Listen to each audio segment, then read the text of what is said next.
ንብ ካፉ ተወጣና ትገባ ነበር ይላል። ንብ ወንድሞች እናቶች፣ ንብ ማር የምታመርተዋል። ይህንን እፊቴ ቆማችሁ አታስተባበሉትም አንዳችሁም።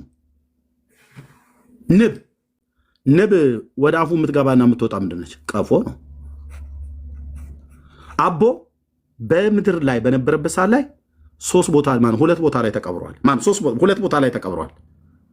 አንዱ በግብፅ በማነው ከኒሳ ሶሪ ዋልድ ምንድነው ምድረ ከብድ ጉራጌ ምድር ላይ መልኩ ነው የሚናገረው። እዛው ደግሞ ገድሉ ላይ ደግሞ ኢየሩሳሌም ተቀበረም ይላል።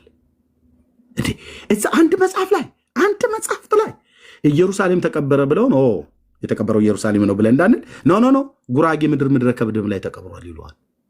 ሰውየው ሁለት ነው ማለት ነው። ሁለት ቦታ ከተቀበረ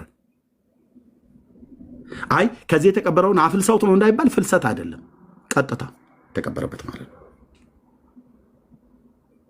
እዛው መጽሐፍ ላይ ስጋዬ ሳይቀበር ወደ ሰማይ ያርጋል ብሏል። ታምር 20 ላይ ገድለ ገብረ መንፈስ ቅዱስ። እነዚህ ሰዎች ናቸው ሰዎች የሚባሉት ግን በምናብ የተፈጠሩ ምድራችን ላይ የሚሰበኩት በአምስት አቦ ናቸው። በሰባት ስላሴ እኔ ወድሻለሁ እስክትወጣ ነፍሴ ብሎ አይነት የሚል ከዚሁ ያላነሰ ተረት በየመድረክ ላይ ይሰበካል። አቦም አያድንም፣ ጊዮርጊስም አያድንም፣ ማርያምም አታድንም፣ ማርሴማም አታድንም። ሁላቸውንም ጥራ። መላእክትም ራሱ እንኳን አያድኑም። ነገረ ድነት ውስጥ ማለት ነው። መዳን በማን ብቻ ነው? በክርስቶስ ኢየሱስ በማመን ብቻ ነው። መዳን በሌላ በማንም የለም። እንድንበት ዘንድ ከሰማይ በታች የሚገባ ሌላ ስም አልተሰጠንም ብሎ ሲል ጴጥሮስ እንኳን የነ አርሴማና የነ አቦ መጽሐፍ ቅዱስ የማያውቃቸውን አይደለም የአብርሃምና የነ ዳዊት የነ ሳሙኤል የነ ኤርሚያስ የነ ሙሴ ስም እንኳን ያድናል ተብሎ አልተጻፈም። መዳን በእግዚአብሔር ልጅ በኢየሱስ ክርስቶስ አምኖ ብቻ ነው መትረፍ። ይሄላቸዋለሁ። ሮያል ደጋግሞ ጥያቄ ብሎ ስላለ ለሱ ልስጠው። ቴንኪው። የምጠይቀው ካለ ትችላለህ። እሺ፣ አመሰግናለሁ ኤርሚያስ። ያው የማይጠመኝ ነገሮች ብዙ ስትናገር ያው ዝም ብዬ የቆየሁት ልጠይቅም ስለገባው ኖርማሊ። እንደገና ደግሞ አንተን እንደዚህ የሚከታተሉ ሰዎች የጭንቅላት ደረጃቸው ምን ያክል ነው የሚለውን ብታመዛዝነው ጥሩ ነው። አንዳንድ ጊዜ ገብቷል። ለምሳሌ እንደወረደ ሁሉ የሚቀበል ሰው አለ። አንዳንድ ሰው ሊረዳው የማይችል፣ አንዳንድ ሰው ደግሞ ትርጉም የሚሰጠው ነገር ትርጉም ይኖረዋል ብሎ የሚያስብ፣ እንደየመልካችን የእውቀት ደረጃችንም የተለያየ ነው እና እነዚህ ነገሮች ቢታሰቡ ለማለት ነው። ሌላ ደግሞ ምንድነው አሁን ለምሳሌ ቅድም ስትነጋገሩ የሆኑ ሰውዬ ማን ስማቸው ማዶት ነው ምናምን የሚባሉ ሰውዬ ሮያል ጥያቄ ነው እኮ ያልከኝ። አሁንም ሰጠኝ አስተያየት ነው። ጥያቄ ነው። ትንሽ አስተያየት ልስጠኝ፣ አንድ 10 ሰከንድ ምናምን እና እሳቸው ጋር ስትወያዩ በጣም ነው ደስ ያለኝ። ለምንድን ነው ሰውየው ያዳምጣሉ፣ አንተም ታዳምጣቸዋለህ፣ አስተያየት ሰጠዋል፣ አስተያየት ሰጣቸዋለህ። ጥሩ ንግግር ነው የሚናገሩት እና እንደዚህ አይነት ለምሳሌ አሁን እንደኛ ዳሩ ነው ለሚያዳምጥ ሰው በጣም ደስ ይላል። ሁለተኛው ሰውዬ ጋር ባትጫወጫው ማለት ነው። ለምሳሌ እንደዚህ እና አሁን ለምሳሌ እኔ ልጠይቅ የፈለግኩት አንደኛ ጾም 55 ቀን ነው እናንተ የጾማችሁት፣ ክርስቶስ ግን የጾመው 40 ቀን ነው ላልከው አንደኛ እኛ እንዳንጎዳ ብለን ነው ማለት። ለምሳሌ አሁን 55 ሲሆን እኛ ይጎዳናል ተብሎ ነው ለእኛ ታስቦ ነው ወይስ ምንድን ነው? ቢጾም ያ ነገር ከእግዚአብሔር ጋር ሊያጋጭ የሚችል ምን ነገር አለው? አሁን ለምሳሌ አንድ ሰው በጣም ወደድከኝ ብለህ ትከሰዋለህ። ያን ሰው በጣም ወደኛል ብለህ ያን ሰው ትቀየመዋለህ። እንደዛ ማለት ምን ችግር አለው? በጣም ስለምትወዱት ነው 55 ቀን የምትጾሙት? አዎ። ታዲያ አሁን ለምሳሌ ኤርሚያስ ልንገርህ፣ እሳቸው ያልጠይቁትን አንተ ልጠይቅና መልስልኛ። አይ ኖ መጨረሻ ላይ ያሉትን ነገር ሰምታቸው ከሆነ ጾሙ ላይ መጨረሻ ላይ ተጨምሮ ምንድን ነው የሚባለው ሕማማት የሚባል እንጾማለን። ያቺ አንድ ሳምንት ክርስቶስን ለማሰብ ነው። ሕማማት አይደለም። ጾመ ሕርቃል የሚባለውን ጾም ታውቀዋለህ? ሕርቃል ደግሞ አሉ ሰውየው ሲናገሩ እንደሰማሁት የሰውየውን መለሱ። መመለስ አቅቷቸው አልመለሱም። ሕርቃል የሚባለው ሰውዬ ማን ነው? እሱ ንጉስ ነው አሉ እኮ ለመስቀል ሲል ጦርነት የተዋጋ ንጉስ ነው እና እሱ ንጉስ ለመስቀሉ ላደረገው ተጋድሎ እናስበዋለን አሉ። ማን ነው ታዲያ ክርስቶስ የጾመው ጾሞ ላይ ማን ነው ደርቡ ብሎ ያለው? ኖ በብዛት እኔ በመጥፎ ነገር አላየውም። ማን ነው ደርቡ ብሎ ያለው? የአንድን ግለሰብ ጾም አንድ ሰውዬ ጾመ ተብሎ የተባለው መስቀልን ለማስመለስ ሲጀምር መስቀልን ለማስመለስ ተብሎ የተደረገ ጦርነት ማን ነው ስለ እንጨት ተዋጋ ብሎ ያለው? ለክርስቶስ መስቀል ሲል መስዋዕትነት የተከፈለ ሰው ስለሆነ ማን ነው የክርስቶስ መስቀል ማለት የክርስቶስ የተሰቀለበት ሰረት የሚዩት አድርጉ።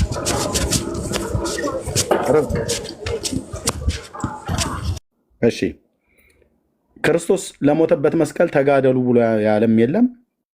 ከተጋደልክም ለእንጨት አባባሌ ይኸውልህ፣ እኔ ልናገር የፈለግኩት ነገር ብሪፍ አድርጌ ይሄ ነው ታሪኩን እኮ አውቀው ብትናገር ነው። ሮያል ህርቃል የተባለው ሰውዬ ታሪኩ ምን እንደሆነ አሁን በተለምዶ እሳቸው ቅድም እንዳሉት ካሉት ያለፈ አንተ የምትለው ነገር የለም። እሳቸውም ራሱ እንኳን ሲናገሩ ህርቃል የሚባል ንጉሥ አለ። ታሪኩን ስለማውቀው ማለት መጽሐፉ እጄ ላይ አለ።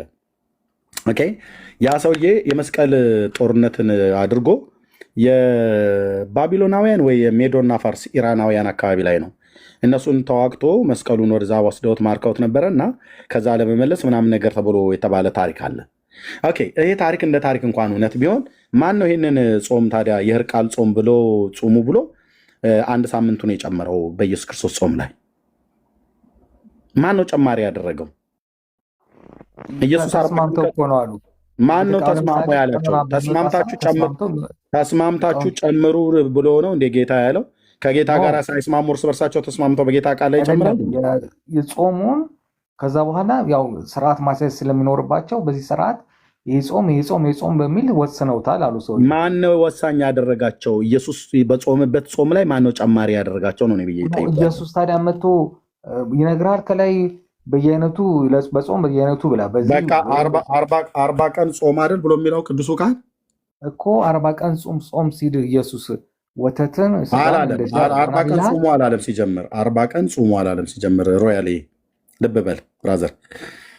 ማቴዎስ ወንጌል መጽሐፍ ምዕራፍ 4 ቁጥር 2 ላይ ይኸው እንደዚህ ይላል።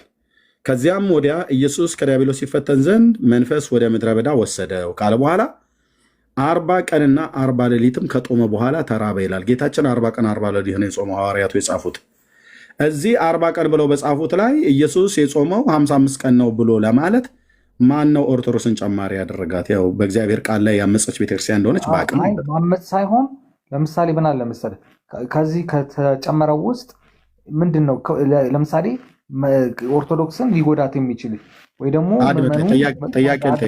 ክርስቶስን ሊያስቀይም የሚችል ምን ነገር አለ የሚለው ነገር ምንም ነገር የለም። ጥያቄ አንድ ጥያቄ ቆይ ሀሳቤ ልጠቅልል ጨርሳ ቆይ ከመጠቅላለ በፊት ልጠይቅህ። ሙሴ 40 ቀን ጾሟል አይደል? አዎ ሙሴ 40 ቀን ጾሟል። እስራኤላውያን ሙሴን ምን ያህል እንደሚያምኑት ታውቃለህ አይደል? ሙሴ 40 ቀን ጾመ።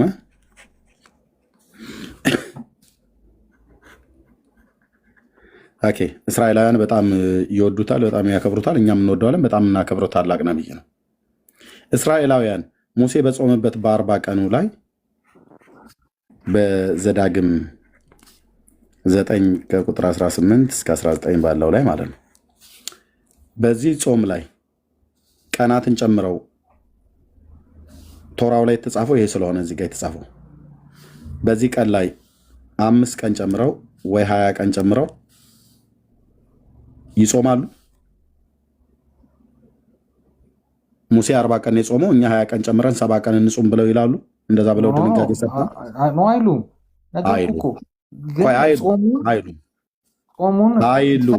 ፈተና ረከኩ ስትጽፍ ፈተና ችግር የለም አይሉም። የማይሉበት ምክንያት ለምንድን ነው? በእግዚአብሔር ቃል 40 ቀን ነው የምንጾመው ነው። ስለዚህ በእግዚአብሔር ቃል ላይ መጨመር ስለማይፈልጉ ማለት ነው አይደል? የማይጨምሩት አይሉም። በቃ ባጭሩ መለስክልኝ። ኢየሱስ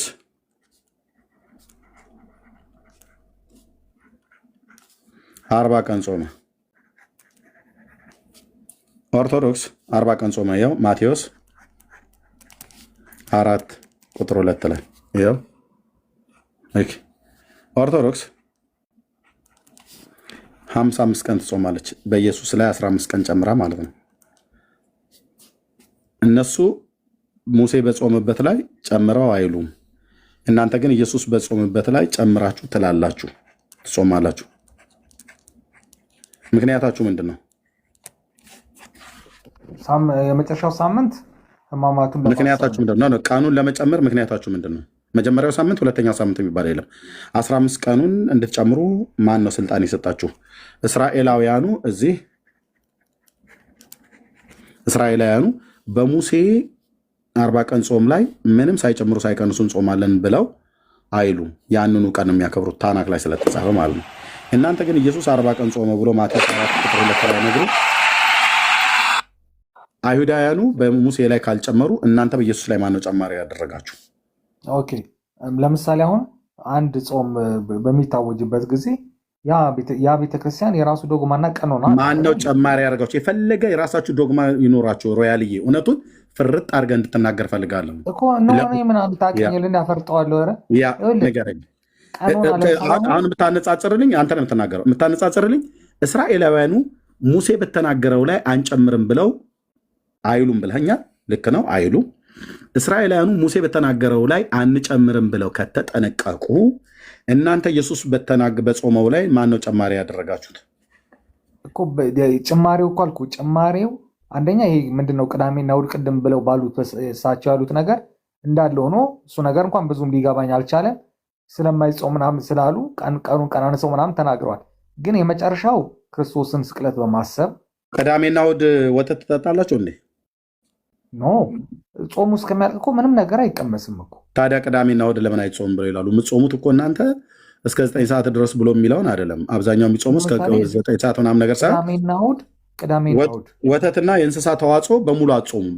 በሙሉ ትጾማላችሁ አይደል? አዎ ቅዳሜና እሑድማ ይጾማል እኮ።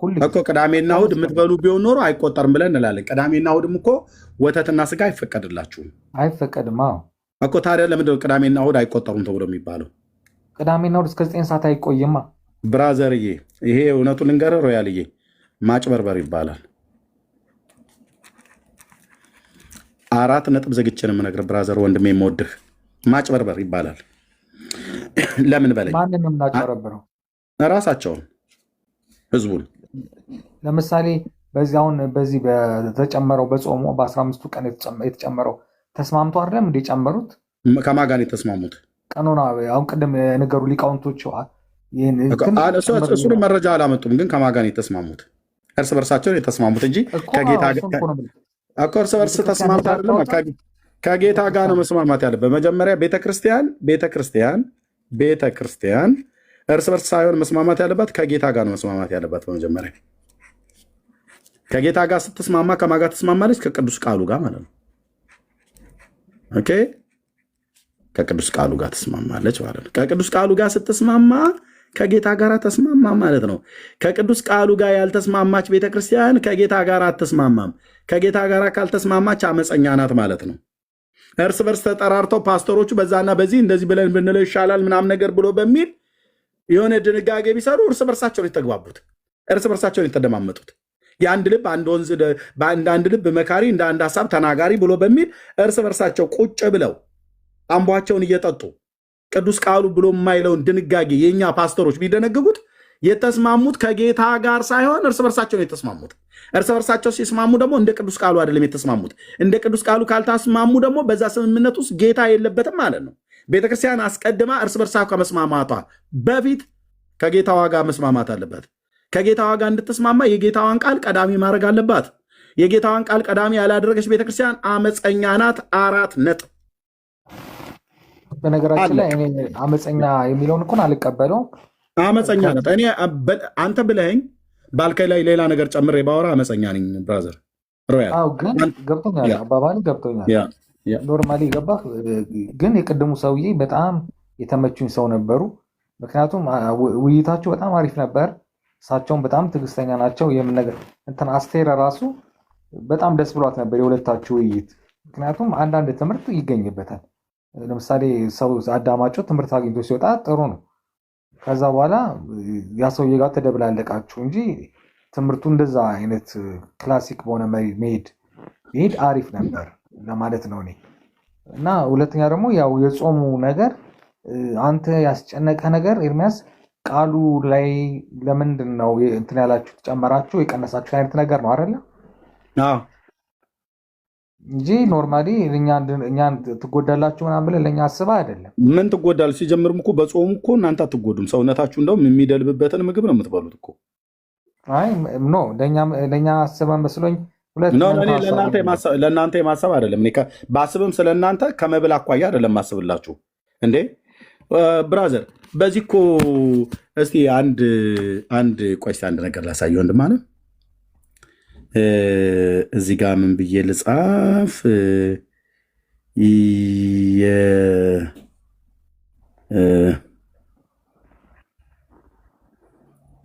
የጾም በየአይነቶች እስኪ የሆነ ፒክቸር ላምጣል እንደው ካለ ማለት ነው። በርከት እንደው ጥሩ ያለ ማለት ነው። እንደው ጥሩ ሴቶች የሰሩት የኢትዮጵያ እህቶች አንዳንዶቹ ይሰሩታል፣ አንዳንዶቹ ደግሞ ያበሳጩናል። ቆይ ላሳየ ነው።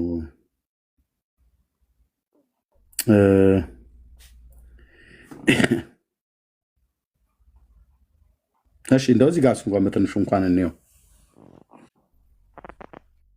ይህንን አይነት መብል እየበላችሁ እኛ እንዳንጎዳ ነው ወይ ብለህ የምትጎዱት?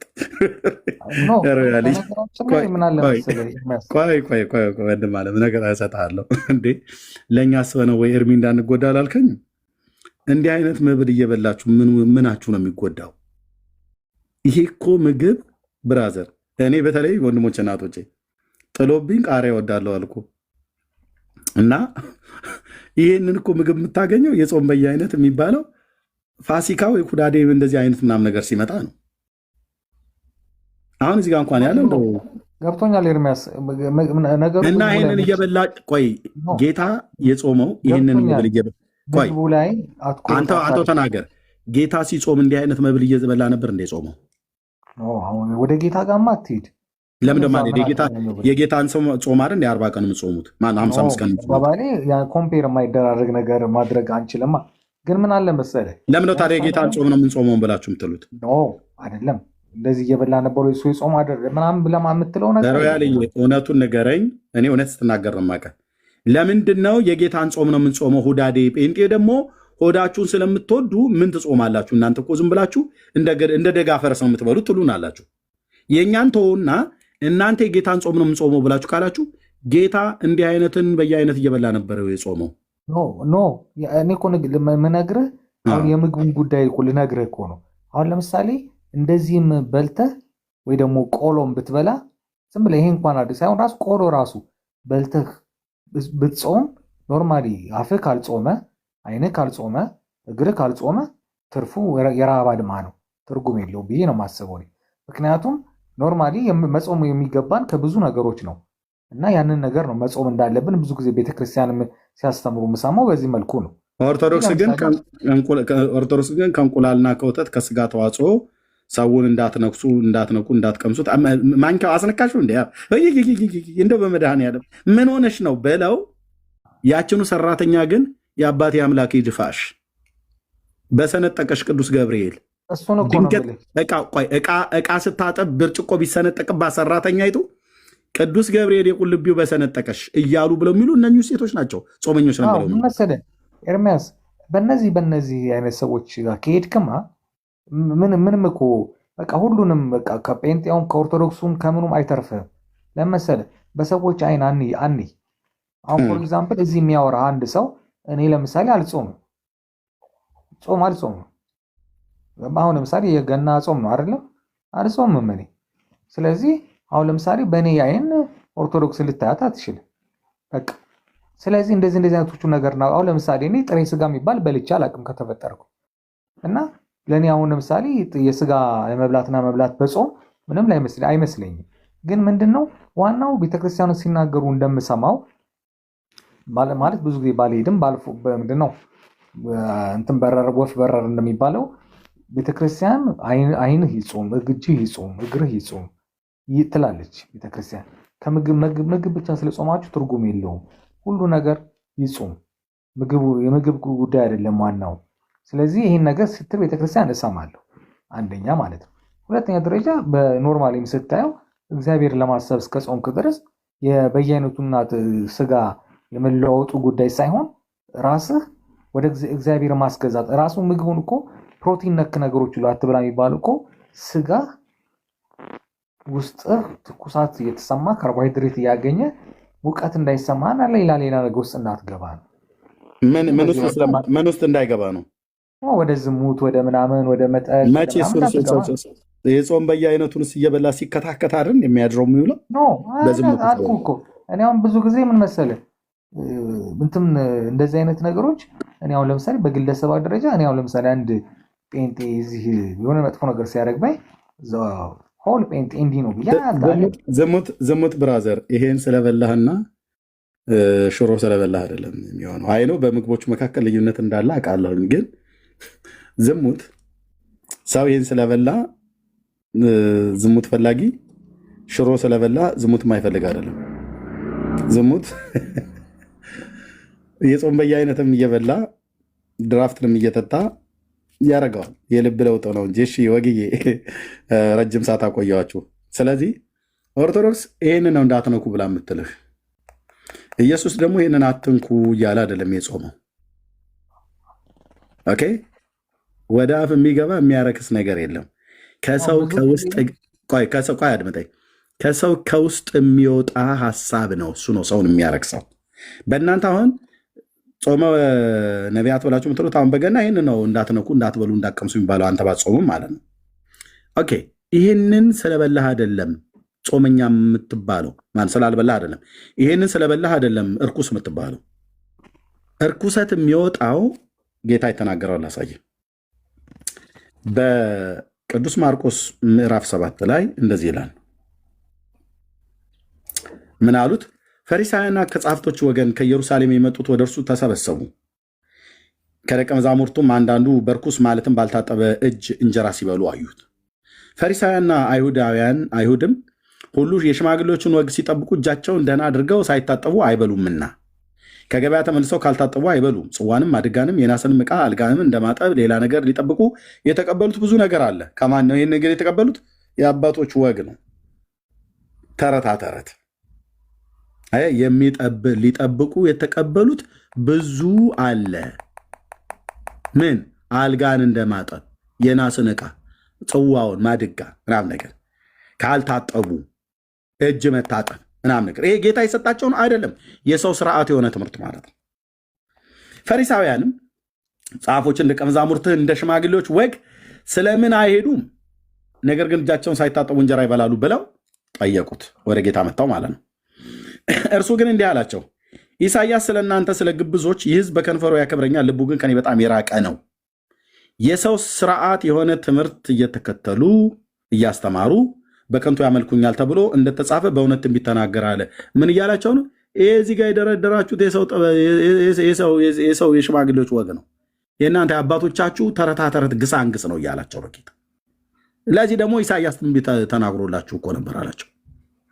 ከዛስ የእግዚአብሔርን ትእዛዝ ትታችሁ ጽዋና ማደጋን እንደማጠብ የሰውን ወግ ትጠብቃላችሁ፣ ይህንን የመሰለ ብዙ ታደርጋላችሁ አለ። ይኸው ነው አየህ፣ የሰው ስርዓት የሆነ ትምህርት። ኤርሚያስ ልጨርስልህ። እንዲህም አላቸው፣ ወጋችሁን ትጠብቁ ዘንድ የእግዚአብሔርን ትእዛዝ እጅግ ንቃችኋል። የአባቶቻቸውን ወግ ለመጠበቅ ብለው የእግዚአብሔርን ቃል ነው የናቁት። ልክ እንደናንተ ማለት ነው። እውነቱን ስላገር የአባቶችን ወግ ለመጠበቅ ብለው የእግዚአብሔር ቃል ላይ ስትንቁ ትጨምራላችሁ፣ ስትንቁ ታጎላላችሁ።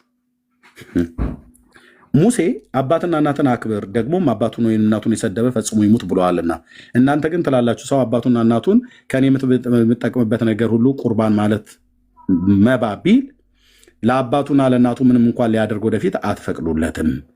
ባስተላለፋችሁት ወግ የእግዚአብሔርን ቃል ትሽራላችሁ። ይኸው ነው አባቶቻችሁ ደነገጉ፣ ተስማምተው ድንጋጌውን ደነገጉትና ምናምን ብላችሁ ምትሉት ባስተላለፉላችሁ ወግ ማለት ነው። ወግ ማለት ተረታ ተረት፣ የሰው ስርዓት የሆነ ትምህርት ማለት ነው። በዚህ ምክንያት የእግዚአብሔርን ቃል ትሽራላችሁ። የእግዚአብሔር ቃል ሊከበር ሲገባ የአባቶቹን ወግ ያስተላለፉላቸውን ወግ ደነገጉት። ሰልስቱ ምዕት 318ቱ ሊቃውንት እንዳለ ማለት ነው። ዳርያዝ ይባላል። 318 አይደለም። ለምን 1018 አይሆንም? ከእግዚአብሔር ቃል ያፈነገጠ ድንጋጌ የቱንም ያህል ዘመን ይቀመጥ በፍጹም አንቀበልም። የእግዚአብሔር ቃል ተሽሮ የኒቅያ ጉባኤ ድንጋጌ፣ የኬልቄኖ ጉባኤ ድንጋጌ አባቶቻችን ተሰብስበው እናቶቻችን ያጸደቁት የሚባል ነገር የለም። ለሁለት ሕግ አንታዘዝም፣ ለእግዚአብሔር ቃል እንታዘዛለን። የእግዚአብሔርን ቃል አንሸርም። የአባቶችን ወግ የአባቶቻችንን ተረት እንሽራለን። እንደዚህም ይህን ነገር የመሰለ ብዙ ነገር ታደርጋላችሁ። ደግሞም አለ ህዝቡን ጠርቶ ሁላችሁ እኔን ስሙ አስተውሉ። በቃ ይሄ ነው ጌታን መስማት ማስተዋል። እኔን ስሙ አስተውሉ። ህዝቡን ሁሉ ጠርቶ ጌታ አባቶቻችሁን አትስሙ እያለ ነው። እነሱ እንዳሰሙ ወግ ነው የሚያስተላልፉላችሁ። እኔን ስሙ አስተውሉ አላቸው። ከዛስ ከሰው የሚወጡት ሰውን የሚያረክሱ ናቸው እንጂ ከሰው ወደ ውጭ የሚገባው ሊያረክሰው የሚችል ምንም የለም ማለት ከሰው ወደ ውጭ ማነው? ከሰው ውጭ የሚገባውስ ከውጭ ማለት ነው። ሰው የሚያስገባው በአፋችን የምንበላው ማለት ነው። ይሄ አያረክስህም ብራዘር። ሮብ ብላው፣ ሐሙስ ብላው፣ አረብ ብላው፣ ቅዳሜ ብላው፣ እሑድ ብላው፣ መስከረም ብላው፣ ጥቅምት ብላው፣ ታህሳስ ላይ ብላው አያረክስህም። ይሄ የሚያረክስህ ለጣዖት የተሰዋ ከሆነ ብቻ ነው።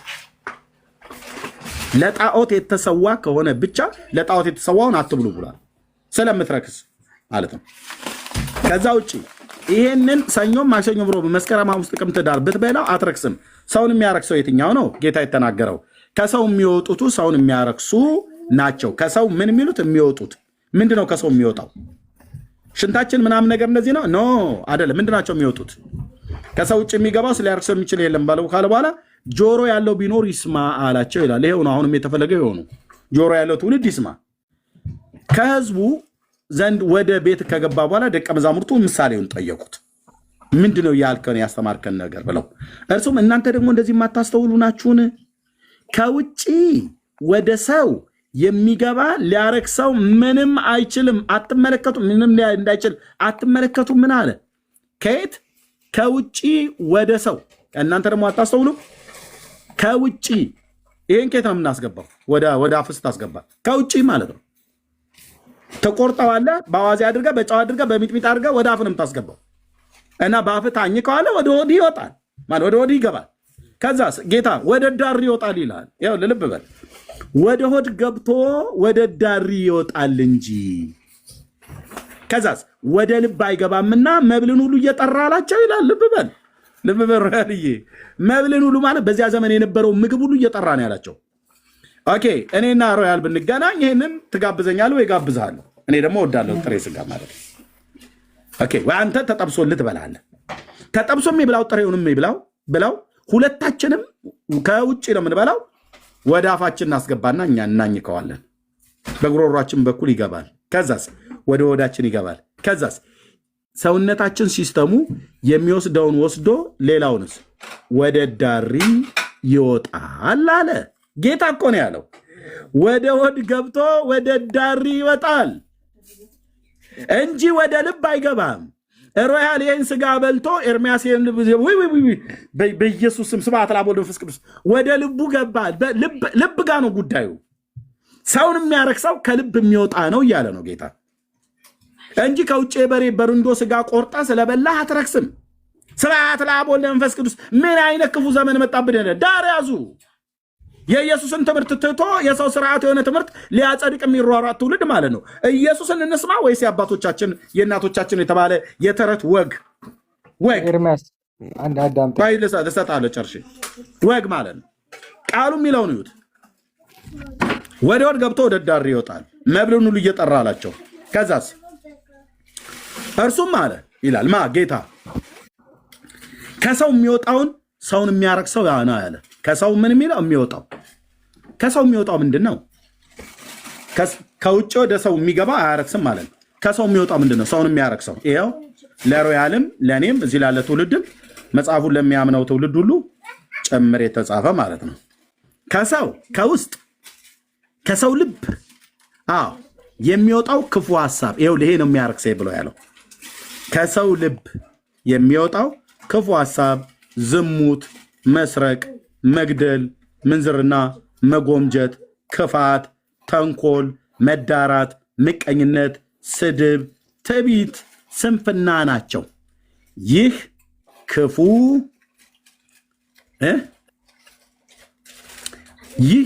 ሁሉ ከውስጥ ይወጣል። ከየት? ከውስጥ ከሰው ልብ ይኸውልህ ኢየሱስ የሚናገረውን ከሰው ልብ። ይሄ ከሰው ልብ ማለት ከየት ነው ማለት ነው? ከውስጥ ይወጣል። ከሰው ልብ ውስጥ ይወጣል። ምንድን ነው የሚወጣው? እንቁላል፣ ወተት፣ እርጎ፣ ቅቤ፣ ስጋ ምናምን ነገር አይደለም የሚወጣው ከሰው ልብ። ከሰው ልብ የሚወጣው ምንድነው? ምንዝርነት። ይኸው ከዚህ ጀምሮ ማለት ነው። ክፉ ሐሳብ፣ ዝሙት፣ መስረቅ፣ መግደል፣ ምንዝርነት፣ መጎምጀት፣ ክፋት፣ ተንኮል፣ መዳራት፣ ምቀኝነት፣ ስድብ፣ ትዕቢትና ስንፍና ናቸው ይላል። ከየት ነው የሚወጡት ጌታ? ከሰው ልብ። ከሰው ልብ ማለት ከውስጥ ይወጣል። እናስ ሰውን ያረክሰዋል ይላል። እነዚህን ሁሉ በጾመ ሁዳዴ እየጨፈጨፈ ህዝቤ እንቁላልና ወተት ይጾምልኛል። ግብዞች እንላቸዋለን። እኛ ደግሞ የኢየሱስን ትምህርት ትተው ሰውን ያረክሰዋል ብሎ ያለው ይሄ አይደለም። ይሄ ሰውን ያረክሰዋል አላለም። ይሄ ሰውን የሚያረክሰው ለጣዖት የታረደ ከተሰዋ ብቻ ነው። ቅዱስ ጳውሎስ በአንደኛ ቆሮንቶስ መልእክት መጽሐፍ ምዕራፍ 8 የሚለውን ይኸውልህ፣ ለጣዖት ስለተሰዋ ስጋ ሁላችን እውቀት እንዳለን እናውቃለን። እውቀት ያስተባያል፣ ፍቅር ግን ያንጻል። ኦኬ፣ ለጣዖት የተሰዋን ስጋ ከሆነ አዎ ያረክሳል። አልበላም ነው አሁን ለቅዱስ ሚካኤል ጸበል ምናምን ነገር ብለው ሲጠሩኝ እኔ አልበላም። ለምን? ለጣዖት የተሰዋ ነው። ቅዱስ ሚካኤል የእነሱን ጸበል ጸዲቅና የሚሰሩትን ነገር አያውቀውም። ብራዘር፣ በሚካኤል ስም ሰይጣን ብሎ ማን ይደግስለታል? በሚካኤል ስም ግን ያስደግሳል። በማርያም ስም ግን ያስደግሳል። ይኸውልህ እኔ ልናገር አንድ ጊዜ ኤርሚያስ፣ ያ ትችላለህ። ይኸውልህ ለምሳሌ አሁን ምን እንደሆነ ታውቃለህ? አንዳንድ ጊዜ አንተን ራሱ ስትወያዩ ማለት ነው። ለምሳሌ ጋራ ጥሩ እየተወያየን ነው ያለ። ተመልከት እንግዲህ እና ስንት ደቂቃ ያህል ተነጋገርን አይደል? ስለዚህ እንደዚህ ክላሲክ በሆነ መንገድ ማውራቱ ደስ ይላል። ግን ለምንድን ነው እንደዚህ ማታወሩት? አብራችሁ ሌሎች ኦርቶዶክሳውያን ገብተው እንደዚህ ለምን እንደማታወሩ በጣም ነው የሚገርመኝ። ገብቷል? እንደዚህ ብታወሩ እኛም ከታች ያለነው ሰዎች ትምህርት እናገኛለን። ሮያል ያው ለሱ እኔ እንድመልስ ማቋረጥ አልነበረብህም እንዴ?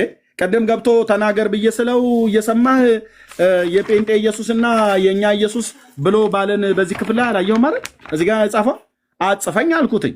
የሰማይና የምድር ያህል ይርቃል የእኛና የእናንተ አለኝ።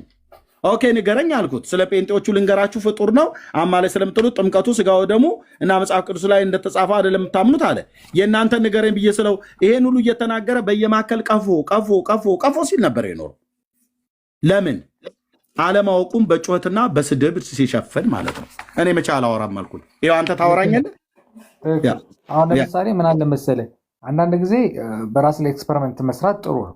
ለምሳሌ አንተ ራሱ ዝም ብለህ እኔን ተመልከተኝ እስቲ። እኔ መጽሐፍ ቅዱስ ማንበብ ከጀመርኩኝ ምን አይነት ሰው ሆንኩኝ? እንዴት ነው ከሰው ጋር ኮሚኒኬት ማድረገው? ከአንተ ጋራስ እንዴት ነው የምንነጋገረው? መጽሐፍ ቅዱስ አነባለሁ ብዬ ማንበብ ከጀመርኩኝ እንኳን ገብቷል፣ በትዕግስት አዳምጣለሁ፣ መጥፎ ነገር ከአፌ የማይወጣኝም። እና እንደዚህ በተግባቦት ማውራት ምንድነው ክፋቱ? እኔ ክፋቱ አይታየኝም። ሮያሌ እኔ ክፋቱ አይታየኝም። የሚገቡ ሰዎችን ግን ያቸው ቅድም አሁን ከማዕዶት ጋር በጥሩ ተወያየ። ወደ መጨረሻ ላይ ምንም አላዳምጥስ ብለው ሲሉ ከዛኛው ሰው ጋር ሲደረቡ በቃ ታች ይውረዱ ብዬ አልኩኝ። ምክንያቱም ሊሰሙ አልቻሉም እንጂ ከእሳቸው ጋር በስርዓት አውርተናል። እሳቸውም ሲያወሩ እየሰሟቸው፣ እኔም ሳወራ እየሰማን ማለት ነው። ያኛው ሰው ግን መጣ፣ አላዋቂነቱን በስድብ ነው የገለጠው። ቀፎ እያለ ማለት ነው። ኦኬ ከመክሰስን የጀመረው ይክሰስ፣ ግድ የለም ፕሮቴስታንት እንዲያርጎ ብሎ አለ። የሚያወራው ሰው ፕሮቴስታንት ነኝ እኔ። ኦኬ ህዝቤ ውክልና ባይሰጠኝም እኔ ፊት ያወራ ስለ ፕሮቴስታንት ትምህርት ማለት ነው። ኦኬ ዘመኔን ሰጥቼ የማገለግለው ጌታ ህዝቤን በትክክል ከከሰሰ መረጃ ያምጣና ይናገር። የጴንጤዎች ጥፋታችሁ ይሄ ነው ብሎ ካለ ይንገረን። ግን ሊያስረዳን አልቻለም። ኦኬ የግድ ፓስተሮቹ ፈርመው በቃ ውክልና ሰጥተናል ብለው እስኪሉኝ አልጠብቅም። ህዝቤ ነው። አዎ ከእነሱ መካከል ያለሁት። አዎ ጌታዬ ጌታቸው ነው። ጌታቸው ጌታዬ ነው። የጴንጤዎቹ አምላክ የእኔ አምላክ ነው። እንዳገለግል እግዚአብሔር ጸጋን ሰጥቶኛል። ስለዚህ መጥቶ ጴንጤን የሚከስበትን መረጃ አምጣ። የኢየሱስ የእናንተ ኢየሱስና የኦርቶዶክሳውያን ኢየሱስ እኛ የምንሰብከው ሰማይ ከምድር የራቀ ነው አለ። አምጣ መረጃ አቅርብ። የእናንተን 5 ነጥብ ነገር ቢያል አልነግርም አለ። ወደ ኦርቶዶክሱ ወደኛ ብዬ ስለው የእኛን 4 አወራ። ይሄንን ጻፍኩለት። የእናንተ ነገር ብሎ ሲል ወደ ቀፎነት ገባ ማለት ነው። ያው ቀፎ ነኝ ባዶ ነኝ አለቀብኝ እንደማለት።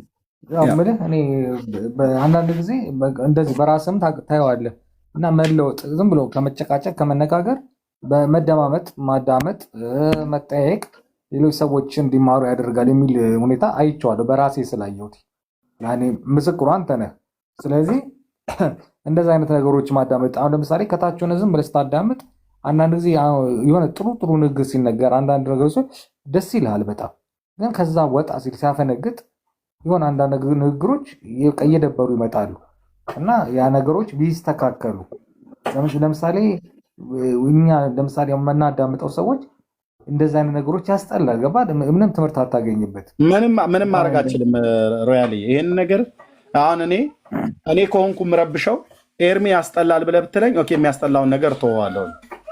ምክንያቱም ልጅነቴን ዘመኔን ጊዜን ሰጥቼ ከልጆቼ ከሚስቴም ላይ ወርቅ የሆነውን ጊዜን አጉድዬ ስሚያቸው ያልጠገብኳቸው ህፃናት ልጆች አሉ 3 ከእነሱ ጋር መጫወት ስችል ስኩል ሆሊዴይ ነው።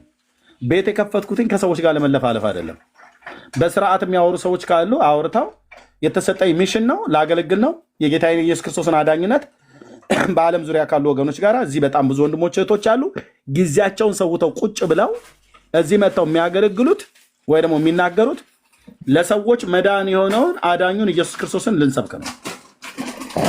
አስገብተን ግን የምንጠይቀው ሰውዬ ከጥላቻ ውጭ ያለ መረጃ የሚናገር ከሆነ በቃ ምን ልናደርገው እንችላለን?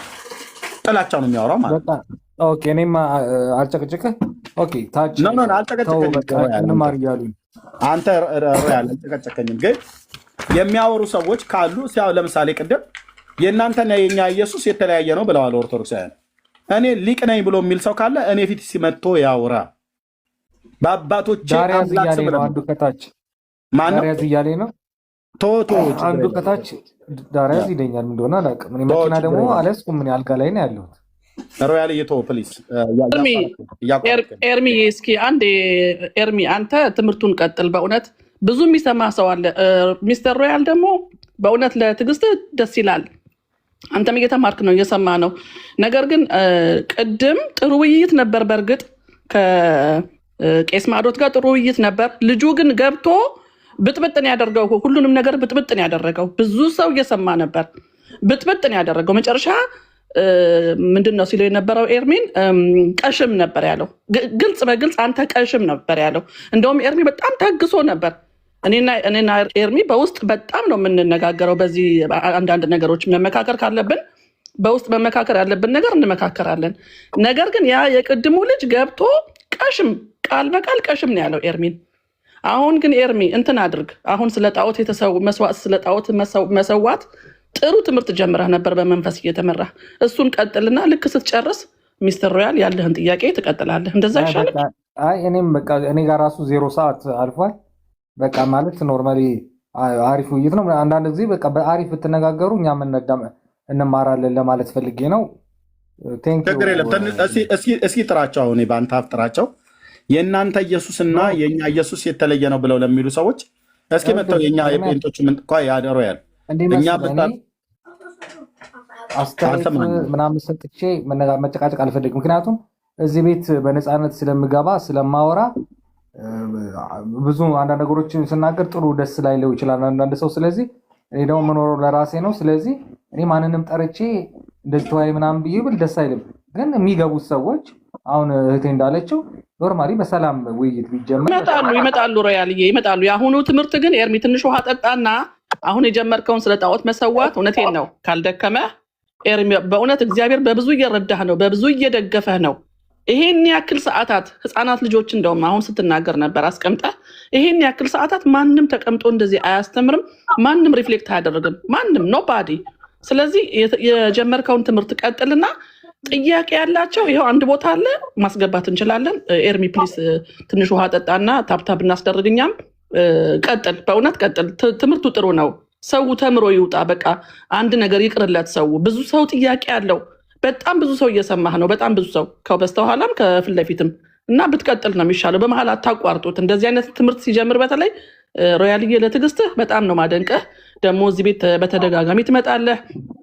አንድ ቀን በእውነት እውነቱ በርቶልህ እየበራልህም ስለሆነ እግዚአብሔር ይባርክህ።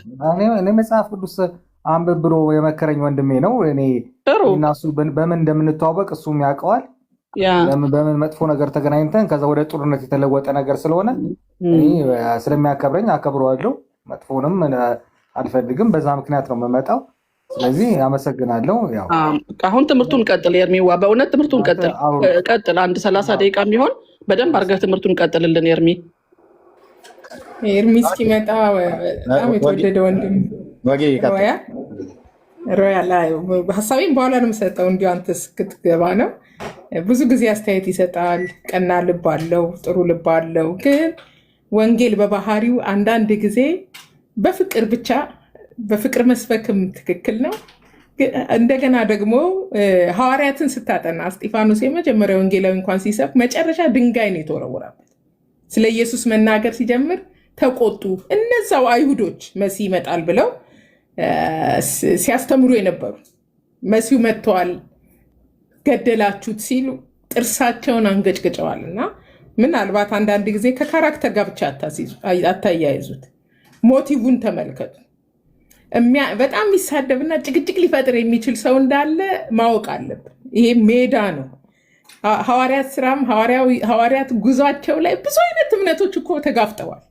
በአቴንስ ሄደዋል፣ ወደ ሮም ሄደዋል። ሐዋርያው ጳውሎስ ብዙ በተጓዘ ቁጥር ሰዎች በእንትን አንጠልጥለው ከከተማ እስኪያወጡት ድረስ እስከሚሞት ድረስ እስኪቀጠቀጥ ድረስ ነው። እና ፕሊስ መደፍረሱ ምናልባት እንደው ሃይማኖታዊ መልክ የለውም የሚል አይነት ሀሳቤ ካለ መልኩ ነው። ኢየሱስንም ተቃውሞታል፣ ሐዋርያትንም ተቃውሞታል። ግን እንደሚባለው ስድብ ነውር ነው። የእግዚአብሔርን ቃል ይዞ እየተነጋገሩ የኃይለ ቃል ፐርሰናል ነገር እሱ ነው። እሱን ነውር እናንተም ቤት ትልልቅ ሰዎች ያደርጉታል፣ ግን ነውር ነው። በቃ ኃይልን መጠቀም ግን በፍቅር አለማገልገል አይደለም። እና ይህን እንድትረዳ ፈልጌ ነው። ቀና ልብ ስላለና ፍጭቶችን አትጥላ። ትክክል ነው። አይ ፍጭቶችን መጥላቴ ሳይሆን እኔ ራሴ ምን አይነት ሰው እንደነበርኩኝ ኤርሚያስ ይነግርሻል። ምን አይነት ሰው እንደነበርኩኝ እሽግ የታሸገ ስድብ ምጥል ሰው ነበርኩኝ። እና ግን አሁን ያ ነገር እያስጠላኝ መጥቶ በቃ ይቅር ዝም ብሎ መጠያየቅ መማማሩ አይሻልም ብዬ ትቼው ነው ሁሉንም። ስለዚህ ኖርማሊ እንደዛ በማለት ነው እንጂ መሰዳደቡ ምንም ነገር የሚያመጣው ነገር የለም፣ መማማርም አያመጣም። ስለዚህ በዛ መልኩ ነው እና ኤርሚያስ ጋር በዛን የተዋወቅ ነው። አሁንም ደግሞ እኔ በራሴ ፕሮሚስ ገብቼ ነው ክፉ አልናገርም፣ መጥፎ ነገር አልናገርም። በቃ ከእምነቴ ጋር ከምናምን ከሚያያዝ ነገር አይደለም፣ ግን ክፉ በመናገር የማገኘው ነገር የለም በሚል ራሴን ገዝቼ ትቼው ነው ልልሽ ነው። ቴንኪው በጣም ሮያልዬ። ያውልክ መጽሐፍ ቅዱስ ስታነባ አሁን ወጌ ሰላም ላንቺ ይሁን። መጀመሪያ ስራ ላይ ስለነበርኩ ነው። ቅድም መጽሐፍ ቅዱስ እያነበብክ ነው። በጣም የሚመከር ነገር ነው፣ ጥሩ ነገር ነው። ለምሳሌ አሁን እኛም መጽሐፍ ቅዱስ ስናነብ የማይገባን ነገር አለ፣ መተርጎም ያለበት ነገር አለ፣ ብዙ ነገር አለና መጽሐፍ ቅዱስ ደግሞ ጥናት ልክ እንደ ሳብጀክት ማለት ነው፣ እንደ ፊዚክስ፣ እንደ ኬሚስትሪ። አሁን እኛ በወንጌል አማኞች ላይ ጥናት አለን። በሳምንት 2 ቀን ሊሆን ይችላል፣ በሳምንት 1 ቀን ሊሆን ይችላል። ጥናት አለን እና መጽሐፍ ቅዱስን እናጠናዋለን። አንብበን ብቻ አይደለም የምንተወውና መጠየቅ ካለብህም እየጠየቅ ኤርሚ ሊመልስልህ ይችላል በውስጥ መስመር። ሌሎችም እንደዚሁ ከቤተ እምነትህም ራሱ እንግዲህ ዲስክራይብ የሚያደርጉ ሊኖሩ ይችላሉ ብዬ አስባለሁ። ያው እዛው ሳትለቅ እኔ ባይገርምሽ ከፔንቴም ጋር ከኦርቶዶክስም ጋር በውስጥ መስመር አልነጋገርም፣ አልወድም። በቃ እንደዚህ አይነት ቦታ ገብቼ ጠይቃለሁ፣ ህዝብ ባለበት መረዳውን እረዳለሁ ምናምን፣ ከዛ የምወስደውን ወስዳለሁ። ኖርማሊ እምነቴም ደግሞ እስካሁን አልጎረበጠኝም ብዬ ማስብ ሰው ነኝ። ግን ያረምኩት ነገር አለ። ኤርሚያስን ሁልጊዜ የማመሰግነው በጣም መጥፎ ተናጋሪ ስለነበርኩኝ ያንን ነገር እንድተው አድርጎኛል። በእውነት አንድ ነገር በቃ በዚህ መልኩ ሁልጊዜም ሳመሰግነው እኖራለሁ። እባክህ ወንድሜ እባክህ መጽሐፍ ቅዱስ አንብብ ብሎ እሱን ያን ሁሉ ነገር አውርጄበት ያንን ነገር ወደ ቀና መልኩ ስለወሰደኝ በጣም አመሰግነዋለሁ። ሁልጊዜ ምስክርነት ሰጣሉ ለሱ። ምክንያቱም በቃ ይህን ነገር ተው ስላለኝ ስላስተወኝ ማለት ነው። ደግሞ ፕሮሚስ ስለገባው ለራሴ ያንን ነገር ደጋግሜ የምናገረው በዛ ምክንያት ነው። እና እናንተ የራሳችሁን ትምህርት ቀጥሎ። አመሰግናለሁ። እዚህ ያላችሁ ወገኖች እግዚአብሔር ባርካችሁ፣ ተባረኩ። በደንብ በብዙ በቃ በታብታብ እና በኮፒ ሊንክ በሼር የምትረዱን የምታገለግሉን፣ ይሄም ሁሉም ነገር አገልግሎት ነውና እንደዚህ ነው። የእግዚአብሔር ቃል ሲናገር ምን ይላል? መዝሙር ዳዊት 138 በጠራሁህ ቀን በፍጥነት አድምጠኝ፣ ነፍሴን በኃይል በብዙ አጸናሃት። አቤቱ የምድር ነገስታት ሁሉ ያመሰግኑሃል፣ የአፍህን ቃል ሁሉ ሰምተዋልና። እና የአፍ ቃል የማን ነው? የእግዚአብሔር ቃል ነው። የአፉ ቃል የእርሱ ነው እና በእግዚአብሔር መንገድም ይዘምራሉ። የእግዚአብሔር ክብር ታላቅ ነውና መስማት ካለብን የእግዚአብሔርን ቃል ነው መስማት ያለብን። ማዳመጥ መማር ካለብን ቅዱሱን ቃሉ ነው መማርና ማዳመጥ ያለብንና በብዙ ነው የምንጠቀመው፣ ተጠቃሚዎች የምንሆነው። አሁን ይሄ ልጅ ይሄ ሮያል እኔም እንኳን ብዙ ባላውቀውም አንዳንድ ቦታ ላይ ግን ይሄ የፖለቲካ ምናምን ላይ ትንሽ ሰማው ነበር እና እንዳለው ሁሉ ይመሰክራል፣ ሁልጊዜ እንትን ይላል ተሳዳቢ ምናምን እንደነበረ። ነገር ግን የአፉን ቃል ስለሰማ የእግዚአብሔርን የእውነት ቃል እየጀመረ ስለሆነ በብዙ እየተለወጠ እንደሆነ በጣም እየተናገረ ነው። እና እዚህ ያላችሁት ሌሎቹ ወንድምቶቻችን በእውነት መጽሐፍ ቅዱስ ማንበብ በጣም ይጠቅማል፣ በጣም በብዙ ይጠቅማል። እኛም አንብበን ነው እንጂ ሌላ ነገር ሆነን አይደለም። ወግዬ ካለሽ ቀጥይ እስኪ። አሁን ስለመጣሁኝ ከስራ አሁን ስለገባው ወግዬ ካለሽ ቀጥይ ትንሽ በይ ወጊ። እሺ ኤርሚ ካለ ሀሳቡን ይጨርስ። እኔ በጾም ላይ አንድ ትንሽ ውሃ አረፍ እንዲል ትንሽ ውሃ እንዲጠጣ የሆነ እንትን ብሎ ሲመጣ ይነግርሻል። እና እስከዛ ስለ ጾሙም ከሆነ ወይ ስለሌላው እየተቀባበልን እንቀጥል። ቀጥይ ወግዬ፣ ተባረኪ። እሺ እንግዲህ የገናን ጾም ነቢያት ጾመውታል ወይ? በደንብ ኦርቶዶክሳውያንም ሆነ ሌሎቻችን እንድንረዳ የሚያስፈልገው ለምን ጾምንስ በተመለከተ የእግዚአብሔር ቃል ምን ይላል? ወደ እግዚአብሔር ቃል ጾማችሁን ፈትሹት ነው። ለምን ጾምን ለሚለው አሁን ቅድም በጥሩ ሁኔታ ተወያዩ የተባሉት ስማቸው ጠፋኝ። ምን አለበት? ምን ችግር አለው? ኢየሱስ ጾመዋል። እንደዚህ ዶክትሪን ወይም ደግሞ የመጽሐፍ ቅዱስ መሰረታዊ ነገሮች በተለይ በምን አለበት አይሰራም፣ ለጥቅማችን ስለሆነ እና መጽሐፍ ቅዱስ ላይ በግል የእግዚአብሔር ሰዎች አሁን ሙሴም ጾመዋል። በማህበር በኢዩኤል ምዕራፍ 1 ቁጥር 14 ላይ ብትመለከቱ ጾምን አውጁ፣ ጹሙ፣ ራሳችሁን በእግዚአብሔር ፊት አዋርዱ የሚል ህዝብ አቀፍ ጾም ዮናስ ትንቢተ ዮናስም የነነዌ ጾም ውጤት አለው። አሁን ትራዲሽናል የምናደርጋቸውን ነገሮች በባህል የምናደርጋቸውን ነገሮች በእግዚአብሔር ቃል መፈተሽ አለብን። ማን ነው የሚያንኮራፋው? ሚዩት ያላረገ ሰው እና ዋናው ሞቲቫችን የእግዚአብሔር ቃል የበላይ ነው፣ ባለስልጣን ነው። በእግዚአብሔር ቃል መመራት አለብን። ክርስቲያኖች ነን ካልን ክርስቲያን ያልሆነውም እንኳን የእግዚአብሔርን ቃል ደግሞ ማወጅና መስማት አለበት እና ጾም በብሉይ ኪዳንም ነበረ። አዎ፣ በአዲስ ኪዳንም ነበረ። ሀገር ጾሟል። አዎ፣ ግለሰብ ጾሟል። አዎ፣ ኢየሱስ ጾሟል። አዎ፣ ኢቭን ኢሳያስ 58 ላይ እኛ ጾምን ጸለይን ለምንድነው ማሰማን ብለው እስራኤልም ይጾሙ ነበር። አዎ፣ በሳምንት 2 ይጾሙ እንደነበር ይነገራል። በአመፅም ይጾም ነበር ደግሞ መጽሐፍ ቅዱስ ላይ ኢየሱስን አሳልፈው እስኪሰጡ ድረስም እኮ ጾመዋል፣ ተማምለዋል። እና ውጤቱን ለምንድን ነው የምንጾመው? መጽሐፍ ቅዱስ ስለ ጾም ምን ይላል የሚለውን ግንዛቤ ወደ እግዚአብሔር ቃል ተመልሶ እንግዲህ መጾም ቀላል ነገር አይደለም። በእርግጥ የኢየሱስን ካሉ 40 ቀን ሳይበላ ነው የጾመው።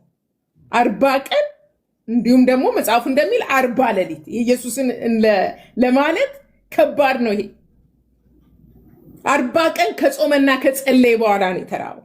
የኢየሱስን ነው ወይ? አሁን ይሄ ታዲያ 40 ቀን ጾም የኢየሱስ ክርስቶስን ጾም ነው ከተባለ ደግሞ ኢየሱስ ክርስቶስ ጾሙ ምን አደረገ? ተጠመቀ፣ ጾመ፣ ወደ መስክ ነው የወጣው።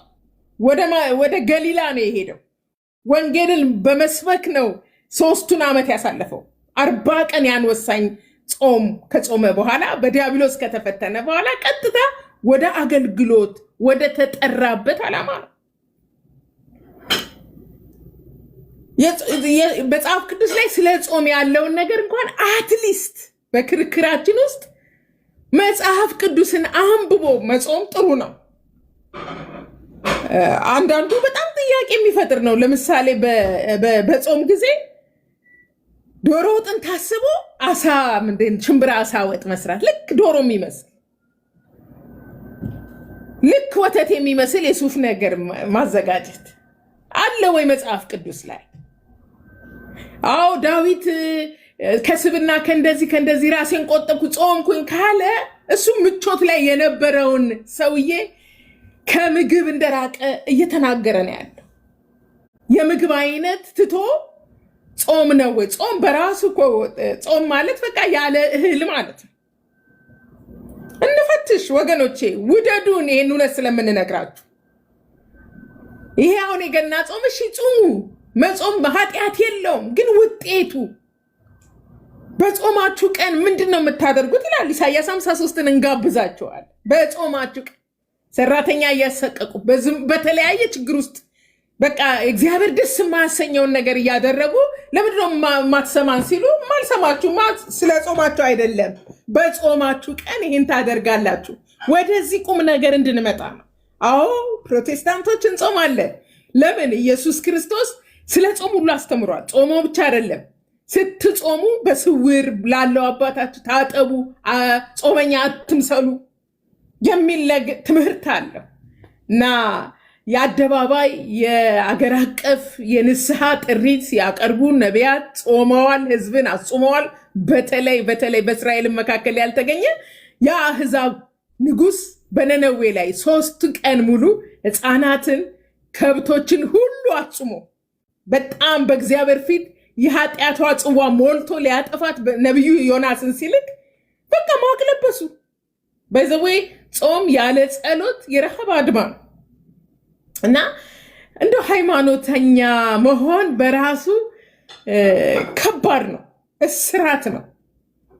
ቅድም እንደተባለው ኢየሱስ ክርስቶስ አብዛኛውን ከሃይማኖት መሪዎች ጋር ነበር ሲሟገት የነበረው። ስለ ወጋችሁ ስለ ክርክር የሚከራከሩት እኮ ሮማውያን አልነበሩም። እንደውም ሮማውያን አብዛኛው እንደው በእስራኤል መካከል እንኳን እንደዚህ እምነት አላገኘውም ተብሏል። ሮማዊው 100 አለቃ ያቺ ልጇ አጋንንት ተይዛ የምትሰቃይ ምንድነው ጌታ ያላት የልጆችን እንጀራ ለውሾች አልሰጥም እያላት የዳዊት ልጅ ማረን ብላ የመጣችው በእስራኤል እንኳን ስለ እምነቷ ሲናገር እንዲህ ያለ እምነት አላገኘም። እና እግዚአብሔር ሞቲቭን ነው የሚያየው። እንደው የኦርቶዶክስ ቀኖና ነው ሲባልም እንደው ቀኖናችን ከየት ነው ምንጩ? እኛ ወደ ምንጩ ተመለሱ። ውጤታማ ጾም ጹሙ። የእግዚአብሔር ቃል ስለ ጾም የሚለውን ነገር በግላችሁ አንብቡ። እና እኔ ዶሮን የሚተካ አሁን ደግሞ በየአዲስ አበባ ምግብ ቤቶች አሉ የጾም ክትፎ። ምን ማለት ነው? የጾም ዱለት ምን ማለት ነው? እውነት እየተጾመ ነው ወይ? ደግሞ ጾሙ ሲፈታ በቃ አሸሼ ገዳሜ እንላለን። ጾም ነው ወይ? ባይዘዌ ጾም ወቅታዊ ችግሮቻችንን ወቅታዊ ነገሮቻችንን በእግዚአብሔር ፊት በተማጽኖ ወይም ደግሞ ለአገልግሎታችን ኃይልን እንዲሰጠን ሐዋርያት ይጾሙ ነበር። 40 ቀን 30 ቀን 20 ቀን አይለንም፣ ግን ይጾሙ እንደነበረ 2ኛ ቆሮንቶስ ጳውሎስ በጾም እንቅልፍ በማጣት በሚሽን ስራ ላይ ይጾሙ ነበር። እንደው ኪሳራ እንዳይሆን ትራዲሽናል ነገሮችን ብቻ ይዘን እንደው ህይወታችን ሳይለወጥ ክርስቲያን ነን እያለን መጽሐፍ ቅዱስ የሚለውን እውነት ሳይገባን በከንቱ እንዳንጾም በከንቱ እንዳትጾሙ መጽሐፍ ቅዱስ ምን ይላል የሚለውን ነገር ለማስገንዘብ ነው። እንደው በቀጥታ የምንቃረን አይምሰላችሁ። ደግሞ ክርስቶስም ሆነ ሐዋርያቱ ዲፌንስ ያደረጉ ነበር እኮ በነገራችን ላይ በምንም በመንፈሳዊ በሚመስል መንፈሳዊ ባልሆነ ነገር ላይ ክርስቶስ ይቃወም ነበር። ክርስቶስ ይቃወም ነበር። አብዛኛው እንዳልኳችሁ ከሰዱቃውያን ጋር ፊት ለፊት ይጋፈጥ ነበር። ዮሐንስ ፈሪሳውያን ትልቅ ፖዚሽን ላይ ያሉ የሃይማኖት መምህራን አበው ናቸው በዛ ዘመን። እናንተ የፉኝት ልጆች እያለ ምክንያቱም ክህነታቸው ሳይሆን ትልቅ ስልጣናቸው ሳይሆን በስልጣናቸው በጣታቸው የማይነኩትን በህዝቡ ጫንቃ ላይ ይጭኑ ስለነበረ ውይ ነበር፣ ይፋለማቸው ነበር። ልባቸው የተነካ ደግሞ መጥተው ይጠመቁ ነበር በዮሐንስ ጥምቀት። እና እውነት ይዘን በዚህ ዘመን መጨረሻ ላይ ክርስቲያን ካልሆንን የክርስቶስን ህይወት ካልተከተልን እንደው በዘፈቀደ እንደው ፈለግን ከዓመት ዓመት ጾማችን ምንም ውጤት የሌለው ከሆነ ቆም እንበል። ለምንድን ነው የምጾመው? በመጾሜ ምን አገኘው? ነነዌ መልስ አግኝታለች። እግዚአብሔር ራርቶላቸዋል። እና ባህልና ክርስትናን እንለይ እንጂ ወገኖች እንለይ። እውነት ነቢያት ጾመዋል። ቅድም አሁን መረጃ አድርገው ያቀረቡት 40 ቀን ሙሴን ተከትለን ነው። ሙሴ ዓላማ አለው። በነገራችን ላይ እሱ እዛው ስለነበረ በእግዚአብሔር ህልውና ውስጥ ስለነበረ ነው 40 ቀን ያንን የእግዚአብሔርን ቃል ተቀብሎ ለመምጣት መቆየት የነበረበት። አዎ፣ ግን ሙሴ ጾሟል። አዎ። እና አሮን ቅድም እንደተነበበው በኃጢአት መንገድ ህዝብ ሲሄድ ይጾም ነበር። በእግዚአብሔር ፊት በግንባሩ ይደፋ ነበር። ፕላስ ደግሞ ጾም ሁል ጊዜ ጸሎት አለው፣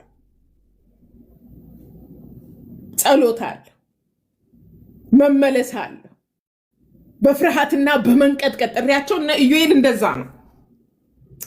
ኢዮኤል ምዕራፍ 1ን ብታነቡ ቁጥር 14 ላይ ጾምን ቀድሱ፣ ጉባኤውንም አውጁ፣ ሽማግሌዎችና በምድር የሚኖሩትን ሁሉ ወደ አምላካችሁ ወደ እግዚአብሔር ቤት ሰብስቡ፣ ወደ እግዚአብሔር ጩሁ፣ ለምኑ፣ ጩሁ እያለ እንደዛ ነቢያት ጥሪ ያደርጉ ነበር። እግዚአብሔርም መዋረዳቸውን ተመልክቶ ማቅ ሲለብሱ ሲጮሁ በምህረቱ እግዚአብሔር መልስ ይሰጣቸው ነበርና ብሉይ ኪዳን ሆነ አዲስ ኪዳንን መፈተሽ በቃ በየጊዜው አጀንዳ ሲነሳ ያን አጀንዳ የሚመስል ነገር አለ ወይ እያልናቸው፣ ምንድነው እየተደረገ ያለው እያልናችሁ ነው። ታዘቡ እናንተ ራሳችሁ። ዶሮ ወጥን የሚተካ ሽምብራ ዓሳ፣ ወተትን የሚተካ ሱፍ። እንደውም የጾም ምግቦች እኮ በጣም ጤናማና ለሰውነት ተስማሚ የሆኑ በቃ ቢፌ፣ የጾም ቢፌ እግዚኦ ጾም እንላለን እኛ። የጾም ቢፌ ሆኖ ጾም ብሎ ነገር አለ? እባካችሁን አስተውሉ። ጾም ምን ማለት ነው? እንደ ክርስቲያን መጽሐፍ ቅዱስን አንብቡ። መጽሐፍ ቅዱስ የማያነብ ጿሚ፣ የማይጸልይ ጿሚ እንዲሁ ባህላዊ ክርስትና ውስጥ እንዳለ ልናመለክታችሁ እንፈልጋለን። ኤርሚ ከመጣ ይቀጥል አለሁ። ተባረኪ ወጊዬ፣ በእውነት በእጥፍ ተባረኪ። እና ስለ ጾም ዛሬ በጣም ኃይለኛ ርዕስ ነው ይዞ የመጣውና ኤርሚ አሁን እንኳን ቅድም በጣም ብዙ ሰው ነበር ኢትዮጵያ እየተኙ ሲመጡ ነው እንደዚህ ሰው የቀነሰውና ስለ ጾም ለምሳሌ ወጊዬ ለብቻሽን ጾመሽ ታውቂያለሽ? በሆነ ጉዳይ ለራስሽ የሆነ ጥያቄ ኖሮሽ ለእግዚአብሔር በእግዚአብሔር ፊት መቅረብ ስትፈልጊ በእግዚአብሔር ፊት እና ለብቻሽን ጾመሽ ታውቂያለሽ አይደለ? እንደውም ብዙ አሁን ምንድነው ለብቻችን የምንጾማለን። ለብቻዬን ጾማለሁ። እኔ አሁን ለብቻዬን ጾማለሁ። የሆነ ጥያቄ ካለኝ በእግዚአብሔር ዘንድ በፊቱ ለመቆም እንድችል ለብቻዬን ጾማለሁ። ያ ደግሞ ከጸሎት ጋር ነው መሆን ያለበት። ከጸሎት ጋር ጾም ጸሎት ነው የሚለው። እንደውም መጽሐፍ ቅዱስ ሁልጊዜ አንድ ላይ አጣብቆ ነው ጾም ጸሎት ነው የሚለው። ጾም ብቻውን አይለውም። ብቻውን ጾም ከሆነ ግን አንደኛ እንደውም እኔ እነ ማዘርን ነው የምደግፈው። እንደው ያን ያክል እንትኑ ትርጉሙ ገብቷቸው ሳይሆን እነ ማዘር ወይ ደግሞ መሆን ያለበት ሳይሆን እያደረጉ ያሉት እነማማ ግን አሁን ካለው ትውልድ ላይ የነ ማዘር ይሻላል። እስከ 9 ሰዓት እስከ 3 ፒኤም ምንም ነገር ሳይበሉ ሄደው ቅዳሴ ያስቀድሰው መጥተው ቤት ደግሞ ይበላል። እነ ማዘር በቃ እነሱ ያለ ሰባኪ ነው እንግዲህ ሁሉም ነገር የሚያደርጉት ያሉት። የእነሱ ይሻላል ብዬ አስባለሁ። ለምሳሌ አሁን እኔ ስንጾም በቃ በልጆቼ አንድ ጊዜ ትዝ ይለኛል። መጀመሪያ ድራይቭ ያደረጉ ጊዜ ልጆቼ በጾም በጸሎት በቃ በእግዚአብሔር ፊት ቀረብኩኝ። ጌታ በቃ እንዳይኑ ብሌ እንዲጠነቀቅላቸው። እንግዲህ እዚህ ሀገር ታውቂያለሽ ወግዬ፣ አይተሽ እንደሆነ አሁን ከመምጣትሽ የድራይቭ አደራረጉ ነገር በጣም ክሬዚ ስለሆነ ይሄን ነገር እናደርጋለን። ሌላም ደግሞ ስለ ሀገራችን፣ ስለ ምድራችን፣ ሌላ ስለሆነ የሆነ የታመመ ሰው ካለ ስለሱ በጾም በጸሎት በእግዚአብሔር ፊት እንቀርባለን። ይሄ 40 ቀን የሚሉት የኢየሱስ ክርስቶስን ጾም የሚጾሙት ግን አሁን የአብይ ጾም የሚሉት አንደኛ 15 ቀን ጨምረውበታል። ሌላ ደግሞ በብዛት እንትኑ ሰው እንዳልሽው አሁን የጾም ስጋ አለ፣ የጾም ብዙ አይነት ነው ያለው። እዚህ ጋር ግን ምን ይላል ወንጌል ማቴዎስ ምዕራፍ 6 ቁጥር 16 ላይ ምን ይላል? ስለ ጾም ስትጾሙ እንደ ግብዞች አትጠውልጉ። አሁን ይሄ ህማማት ላይ ያለው የአጿጿም አይነት መጠውለግ ብቻ ሳይሆን በጣም እንደው በቃ ህማማት ነው ተብሎ ያችን ህማማቷን 5ቷን ቀን ከሰኞ እስከ ዓርብ ያለችዋን ወይም እስከ ቅዳሜ ሊሆን ይችላል፣ እኔ እንጃ። ያንን ቀን ነው ቀኑን ሙሉ ምግብም ሳይበሉ ውሃም ሳይጠጡ የሚውሉት። ከዛ ደግሞ በደንብ ያስታውቅባቸዋል እንደሚጠወልጉ ማለት ነው። እና ስትጾሙ ግን ይላል እንደ ግብዞች አትጠውልጉ፣ ለሰዎች እንደ ጾመኛ ሊታዩ ፊታቸውን ያጠፋሉና እውነት እላቸዋለሁ ዋጋቸውን ተቀብለዋል። አንተ ግን ስትጾም በስውር ላለው አባትህ እንጂ እንደ ጾመኛ ለሰው እንዳትታይ ራስህን ተቀባ፣ ፊትህንም ታጠብ፣ በስውር የሚያይህም አባትህ በግልጽ ይከፍልሃል። አሁን ወግዬ እንግዲህ መጽሐፍ ቅዱስ የሚያነብሰው ያውቀዋል። አስቴርና መርዶካይ መጽሐፍ አስቴር ስናነብ እየተናገሩ አይደለም የሚጾሙት አስቴርና መርዶካይ ማለት ነው። ለምን የአይሁድ ህብረተሰብ ለማጥፋት ያው ሐማ ባዘጋጀው ወጥመድ የአይሁድ ህዝብ ለመታደግ ነው። የአይሁድን ህዝብ ለመታደግ በስውር ነበር አስቴርና መርዶካይ በጾም በጸሎት ወደ እግዚአብሔር ሲቀርቡ የነበሩትና እግዚአብሔርም ደግሞ መልሱን ሰጣቸው፣ መልሱንም አገኙ። እንዲሁም ደግሞ እነ ነህምያ የኢየሩሳሌም ቅጥር በፈራረሰ ጊዜ እንዲሁም እነ እዝራ ቅጥሩን መልሰው ለመስራት እንደውም ምንድን ያደረጉት ሁላችንም እንደምናውቀው ነህምያ ምንድን ያለው? ይህን ቃል በሰማው ጊዜ ተቀምጬ አለቀስኩ፣ አያሌም ቀንም አዝን ነበር፣ በሰማይ አምላክ ፊት እጾምና እጸልይ ነበር ነው ያለው። በሰማይ አምላክ ፊት እጾምና እጸልይ ነበር። ለምን? ያንን የኢየሩሳሌምን ነገር ከሰማ በኋላ ህዝቧ ተበትኖ ያ ቅጥር ተፈራርሶ ምናምን ካየ በኋላ አመድ እየነሰነሱ ማቅ እየለበሱ ነበር። ጌታ ሆይ እግዚአብሔር ሆይ ማረን እኮ ነው፣ በቃ ምህረት አድርግልን መልሰን ነው እንጂ 40 ጾም ጌታ ኢየሱስ የጾማትን ጾም አከታትለው 15 ቀን ጨምረው ቅዳሜና እሑድ አይጾምም እየተባለ ለምን ሲባል እኔ አሁን ስጠይቅ ለምንድን ነው ቅዳሜና እሑድ የማትጾሙት ብዬ ስላቸው ቅዳሴ ስለሌለ ነው፣ ቅዳሜና እሑድ ስለማይቀደስ ነው ያሉኝ። እንደዛ ነበር ነገር ያሉኝ። ቅዳሜና እሑድ ቅዳሴ ያው ቀኑን ሙሉ ከቀትር በኋላ ቅዳሴ የለም፣ ከ12 በኋላ ከምሳ ሰዓት በኋላ ቅዳሴ የለም። ይሄ ከሰኞ እስከ ዓርብ ግን ጾማቸውን ውለው ከ11 ከ12 በኋላ ነው መሰለኝ እየሄዱ የሚያስቀድሱት ነው። እንደዛ ነው በነበርንበት ጊዜ እንደዛ ነው የነበረውና እንደገና ደግሞ ያ ሉቃስ ምዕራፍ 18 ላይ ያለው ፈሪሳዊ ምንድን ነው ያለው? ፈሪሳዊ ቆሞ በልቡ ይህን ሲጸልይ እግዚአብሔር ሆይ እንደሌላ ሰው ሁሉ እንደ ቀማኞች፣ እንደ አመጾች፣ እንደ አመንዝሮች ወይም እንደነዚህ ቀራጭ ስላልሆንኩኝ አመሰግናለሁ ብሎ ነበር በጣም ሲመካ የነበረው። በየሳምንቱ 2 ጊዜ ጾማለሁ፣ ከማገኘው ሁሉ አስራት አወጣለሁ ብሎ በጣም ሲጎራር ነው የነበረው አይደለ? እና ቀራጩ ግን በሩቁ ቆሞ አይኖቹን ወደ ሰማይ ሊያነሳ እንኳን አልወደደም። ነገር ግን አምላክ ሆይ እኔን ኃጢአተኛውን ማረኝ እያለ ደረቱን ይደቃ ነበር ያኛው ያ ቀራጩ።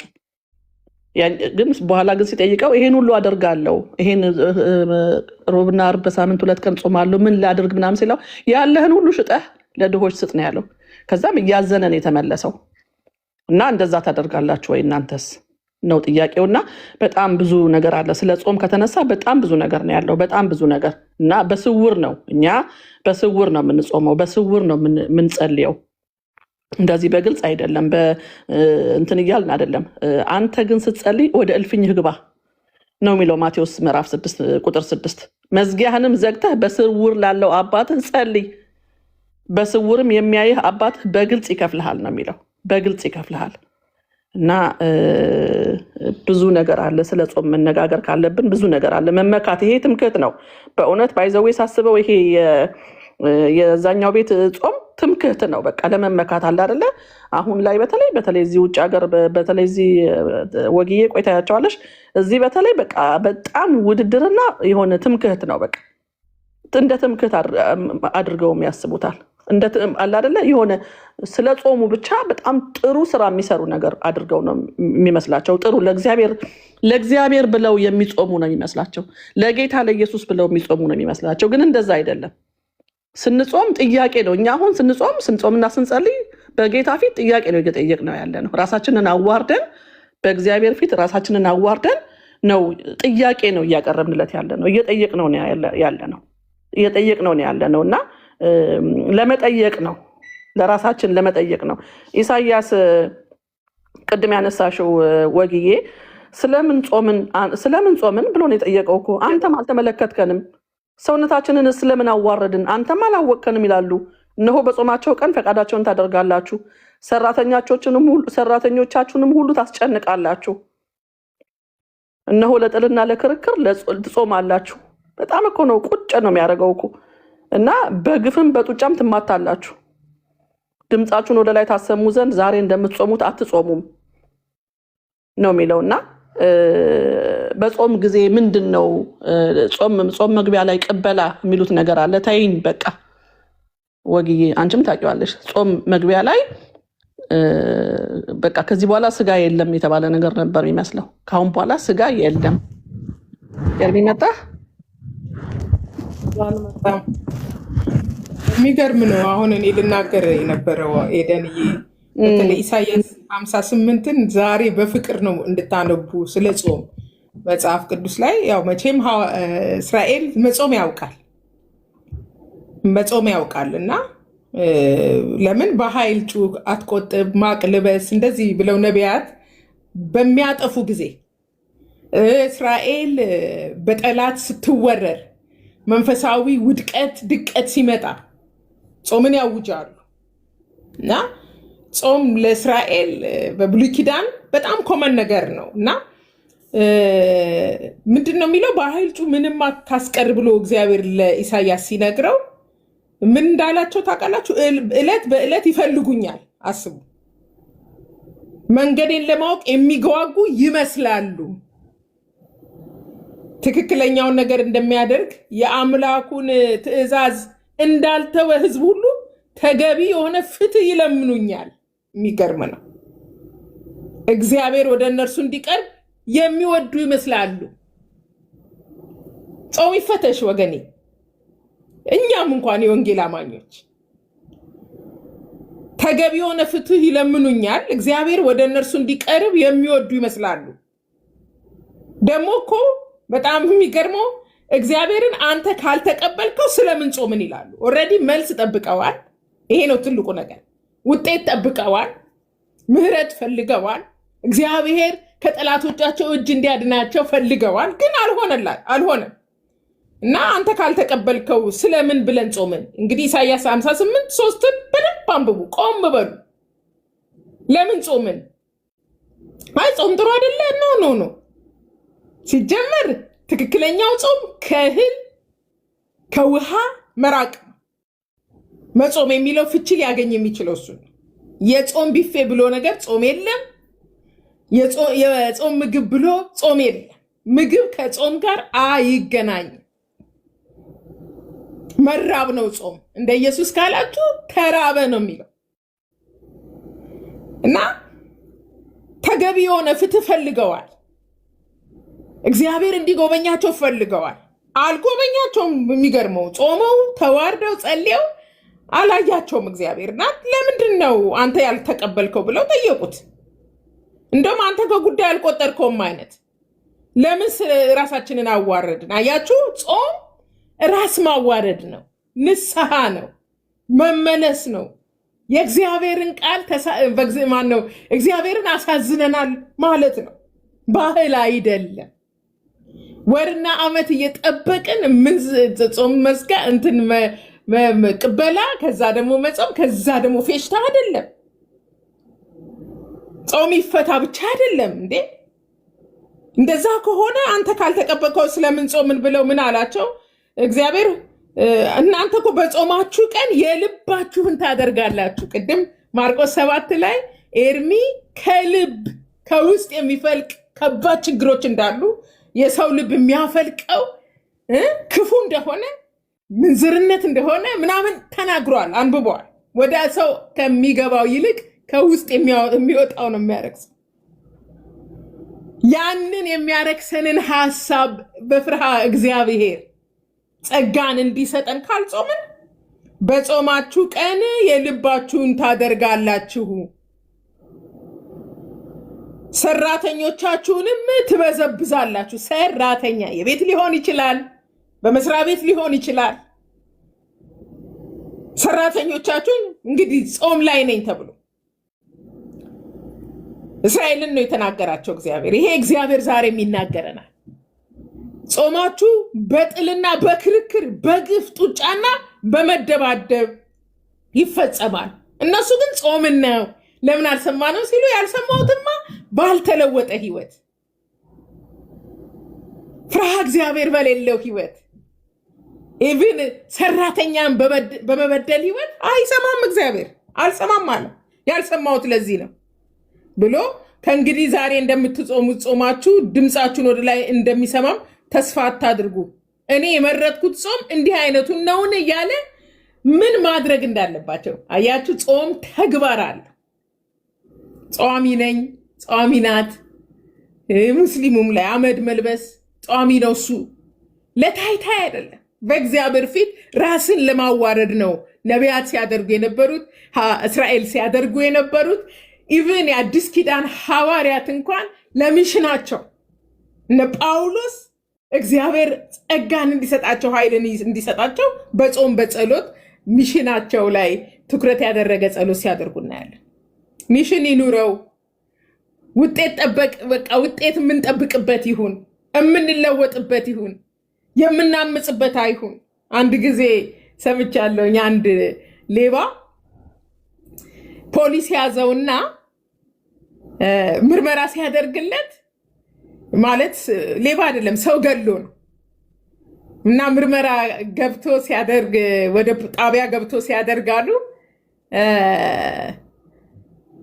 ሰውየውን ገለ ስትፈትሽ ምን አገኘ?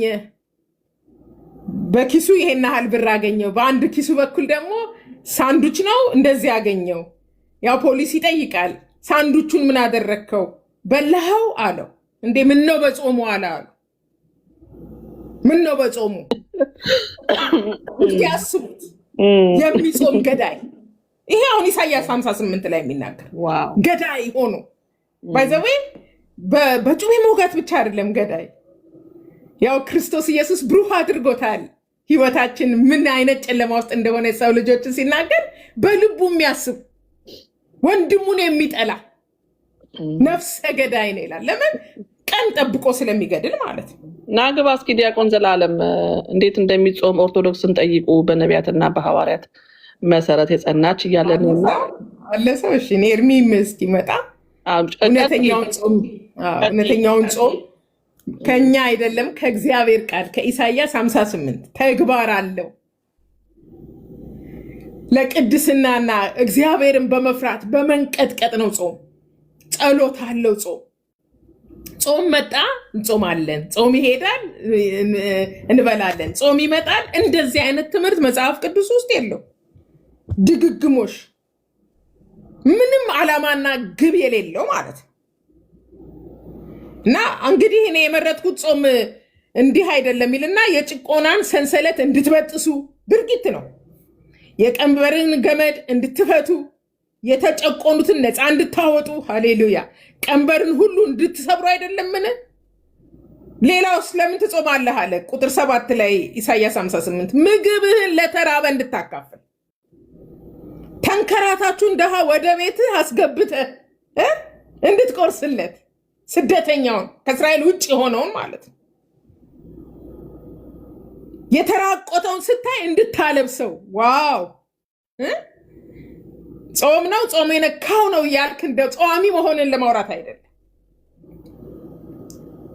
የተራቆተን ስታይ እንድታለብስ፣ የስጋ ዘመድን ፊት እንዳትነሳው። አይገርምም? የስጋ ዘመድ ሰራተኛን እያነሳ ነው እግዚአብሔር በነቢዩ አፍ ለእስራኤል ሲመክር የነበረው። የስጋ ዘመድን ፊት እንዳትነሳው አይደለምን? ይህ ከሆነ ሃሌሉያ፣ ብርሃን እንደ ንጋት ጮራ ይፈነጥቃል፣ ፈውስም ይፈጥናል፣ ጽድቅም ቀድሞ ይሄዳል፣ የእግዚአብሔር ክብር ደጀን ይሆናል። የዚያን ጊዜ ትጠራለህ፣ እግዚአብሔርም ይመልስልሃል።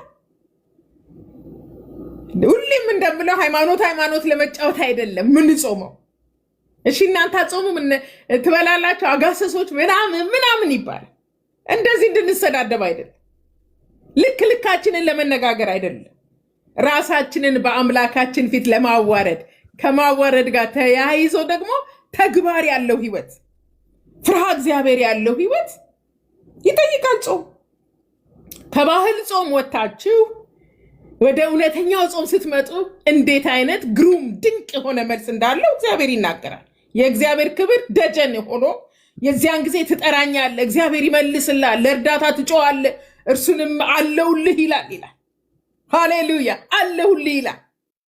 የጭቆናን ቀንበር የክፋትን ንግግርና ጣት መቀሰርን ከአንተ ብታርቅ፣ ለተራበው ብትራራለት፣ የተገፉትን እንዲጠግቡ ብታደርግ፣ ብርሃን በጨለማ ይበራል፣ ሌሊትም እንደ ቀትር ፀሐይ ይሆናል። እግዚአብሔር ሁልጊዜ ይመራሃል። ሃሌሉያ። የሁሉ በረከት በምድራችን ላይ በሆነ ነበር። እንደ ኢትዮጵያ እንግዲህ የሚጾም የለም። ሙስሊሙ ይጾማል፣ ኦርቶዶክስ ይጾማል፣ እኛ ምን ጾማለን? ጾም ውጤት አለው፣ ትህትና አለው፣ ፍቅር አለው። የሚጾም ሰው በእውነት ፍርሃ እግዚአብሔር አለው። አለበለዛ ባህል ነው፣ ወግ ነው፣ ስርዓት ነው።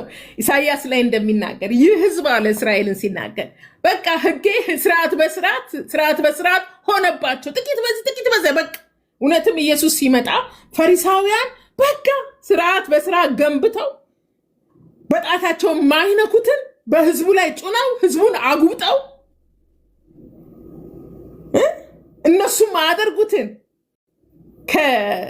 ከምንድነው ከእንስላልና ከጥቁር አዝሙድ በቃ ምን በቃ ህዝቡን አስጨንቀውት ደረሰላቸው። ኢየሱስ መጣ። ኢየሱስ አይደለም ለእስራኤል ለእኛ ሁሉ ተረፈ። ኢየሱስ እንዴት መጾም እንዳለብን ጾሞም አሳይቶናል። ለተልኮ መጾም ነው ከኢየሱስ የምንማረው። ለተልኳች ከተልኮ ከመውጣቱ ወንጌልን ሐዋርያት ምናምን ከመምረጡ በፊት ነው የጾሙ። ተጠመቀ፣ ጾመ፣ በቃ ጾመ፣ ወጣ ወደ አደባባይ። ሐዋርያትም ያን ተከትለው በጾም በጸሎት ሚሽናቸውን ተልኳቸውን ዳር አደረሱ። አንጹም አይደለም እንዴት እንደምንጾምና ጾም ምን ማለት እንደሆነ እንረዳ ለማለት ነው። ይሄ ርዕስ እንደው በቃ ጎልጉሎ ኤርሚያስ የሚያወጣው ከዚህ ውጭ አይደለም። አትሊስት ጸዋሚዎች ኢሳያስ 58ን አንብቡ። ኢየሱስ ስለ ጾም ያስተማረውን አንብቡ። ኢየሱስ ለምን ጾመ? እስራኤል ብሉይ ኪዳን ላይ ጾም ጸሎትን በተመለከተ የእግዚአብሔር ቃል ምን ይላል ብለን እንዴ አንዳንድ ጊዜ አይሁዶች እኮ ተባብረው ሰው ለማጥፋት ይጾማሉ። እንዳልኳችሁ ኢየሱስን በብሉይ ኪዳን ሌላም ቦታ አለ እንደዚህ እንትን እስኪሉ ድረስ ተማምለው ምግብ አንበላም ይላሉ። የአመፃ ጾም አለ። ግንፍል እያልን ሰውን በጥላቻ ተሞልተን ምን ዋጋ አለ? ፍቅር የሆነውን ክርስትና ፍቅር የሆነውን ኢየሱስን አልታዘዝነውም፣ አልመሰልነውም ማለት ነው። እና እናስተውል፣ ወደ እግዚአብሔር ቃል እንመለስ። የእግዚአብሔር ቃል ከሌለ ሕዝቤ እውቀት ከማጣቱ የተነሳ ጠፍተዋል። መዝሙር 119 ላይ 105 እንደሚል ሕግህ ለእግሬ መብራት፣ ሃሌሉያ፣ ለመንገዴም ብርሃን ነው እና በብርሃኑ ብርሃንን እንይ። በእግዚአብሔር ቃል ራሳችንን እንመርምር፣ እምነታችንንም እንመርምር። ጌታ ኢየሱስ መምጫው ቀርቧል። ስንደናበር ጾምን ብለን የጾምን ብፌ ስንበላ መጽሐፍ ቅዱስ ላይ የሌለ ህይወት ስንኖር እንደፈለግን ሆነን ሃይማኖትን በተመለከተ ደግሞ ወገባችንን ጣጥቀን እንደሱ አይፈልገንም። እግዚአብሔር እንደሱ አይፈልገንም። ኤርሚዬ ከመጣ ግን ልታቋርጠኝ ትችላለህ። እና አሁን ኢሳያስ 58ን ኤደንዬ ስታወራ ነው እንደገና ጣልቃ ገብቼ እየተናገርኩ ያለው። ጹሙ፣ ጸልዩ፣ ራሳችሁን በእግዚአብሔር ፊት አዋርዱ። ጾምን የሚከለክል ሀሳብ የለም እዚህ ፕላትፎርም ላይ። ግን ለምን እንጹም? ወጊ መዝሙር 69 ቁጥር 10 ዳዊት ለምን እንደዛ እንዳለ እስኪ በዛው ሂጂበት። ዳዊት ምን አለ? ነፍሴን በጾም አስመረርኳት፣ ለስድብም ሆነብኝ፣ ማቅ ለበስኩኝ፣ ምሳሌም ሆንኩላቸው። በጣም ነው የሚገርመኝ እኔ ሁሌ ሳነበው ይሄኛውን ቦታ። እስኪ ሂጂበት ኤርሚ እስኪመጣ ድረስ። ኤርሚዬ ደግሞ ድምፅህን አሰማን። አሁን ደግሞ አየክ የእህቶች አገልግሎት ደግሞ መጣ። ደግሞ መዝሙር 69 10 እና 11 ላይ ያሉትን እንዲሁም 12ን ከጨመርሽበትም ጥሩ ነው። እስኪ ሂጂበት እስኪመጣ ድረስ ኤርሚ። ራሱ ቃሉ የሚገርም ነው።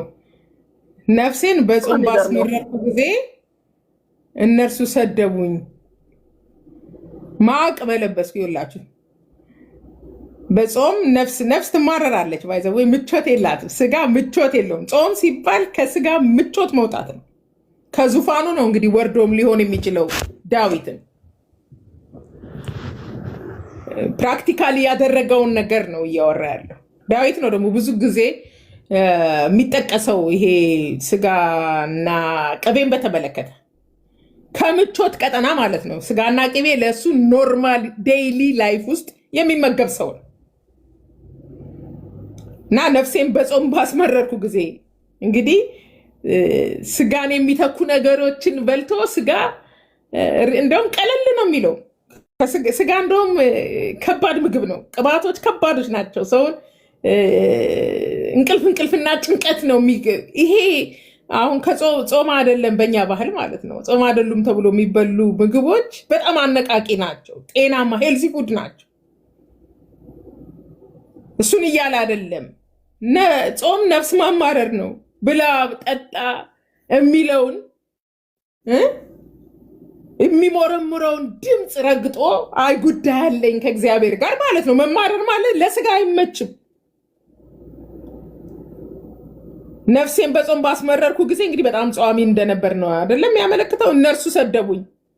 የሁላችሁ ጾምን ስታስቡ ደግሞ ማቅ በለበስኩ ጊዜ ብዙ ፈተናዎች የነበሩበት ሰው ነው። ቢቀባም ከመቀባቱም በፊት ከተቀባም በኋላ ብዙ መከራ፣ ብዙ የጠላት ፍላጻ፣ ብዙ መጠላትን በቤትና በንጉሥ ሳኦል በጣም የተሰቃየ ሰው ነው። እንግዲህ መቼና እንዴት ለምን ይጾማል እንዳንል ማለት ነው። ኩዴታ በገዛ ልጁ በአቤሴሎም የተካሄደበት ሰው ነው። ብዙ ፈተናዎች ያሉበት ሰው ነው እና በሆነ በዚህ ሁኔታዎቹ ሲያልፍ ይመስላል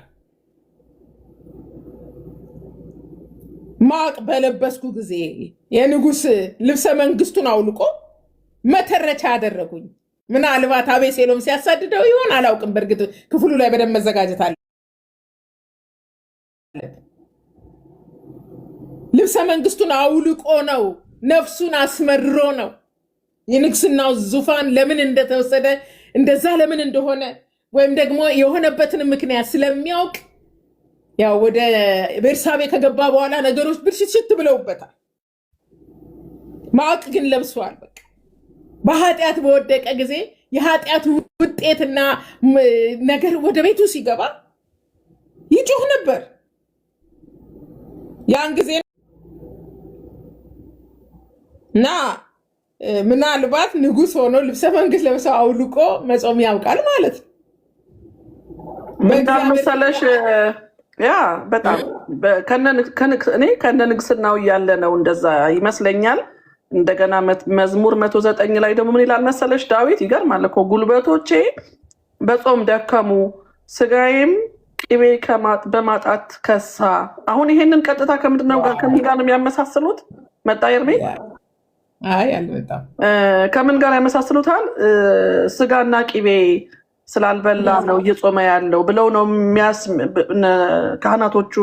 ምናልባት መጽሐፍ ቅዱስ ገለጥ የሚያደርጉት ካህናቶቹ ወይ ደግሞ ዲያቆኖቹ ይሄንን በዛ ያስቡታል። ነገር ግን አይደለም። በቃ ጉልበቶቼ በጾም ደከሙ፣ ስጋዬም ቅቤ ከማጣት ከሳ፣ እኔም በእነርሱ ዘንድ ለነውር ሆንኩኝ፣ ባዩን ጊዜ ራሳቸውን ነቀነቁ ሲል እንግዲህ አሁን ቅድም እንዳልሽው ስጋንና ቅቤን የሚተካ የጾም ቅቤ የሚባል አለ እኮ እዚህ በተለይ እዚህ ሀገር የጾም ቅቤ የጾም ስጋ ታዲያ ጉድ ፈላኩ እና ጉልበቶቼም በጾም ደከሙ ሲል ማንም በጾም ጉልበቱ የሚደክም ኦርቶዶክሳዊ የለም። ምናልባት ያቺ ህማማት የምትባለው 3ቷ ቀን ነው አንዷ ሳምንት ካልሆነች በስተቀር የለም። እና የሚተካውን ነው በደንብ አድርገው የሚያዘጋጁ እና የሚተካውን ነው በደንብ አድርገው የሚበሉ ደግሞ ከጠዋት ጀምሮ አልኩሽ። ካህናቶቹ እና ምናልባት ዲያቆኖቹ እነማዘር ደግሞ ይቆያሉ። እዚህ ጋር ግን ጉልበቶቼ በጾም ደከሙ፣ ስጋዬም ቅቤ ከማጣት ከሳ። በተለይ አሁን ያነበብሽው አሁን ስትዩ የነበረ ይሄ ነፍሴን በጾም አስመረርኳት ለስድብም ሆነብኝ፣ ማቅ ለበስኩ ምሳሌም ሆንኩላቸው። እስኪ ማን ነው ማቅ ለብሶ የሚጾም? እንግዲህ እኛም እንደዛ እናደርግም። ለነገሩ አሁን የአዲስ ኪዳን ዘመን ስለሆነ ማቅ ለብሰን አልጾምንም። ግን ወግዬ ስትጾሚ ትጸልያለሽ፣ እኔ ስጾም እጸልያለሁ። እዚህ ያሉት ወንጌል አማኞች በሙሉ ጾም ከያዘ የማይጸልይ የለም። ጾም ጸሎት ነው የኛ አካሄድና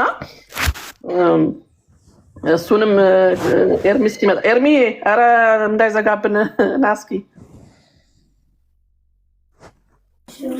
እህቶች ተባረኩ።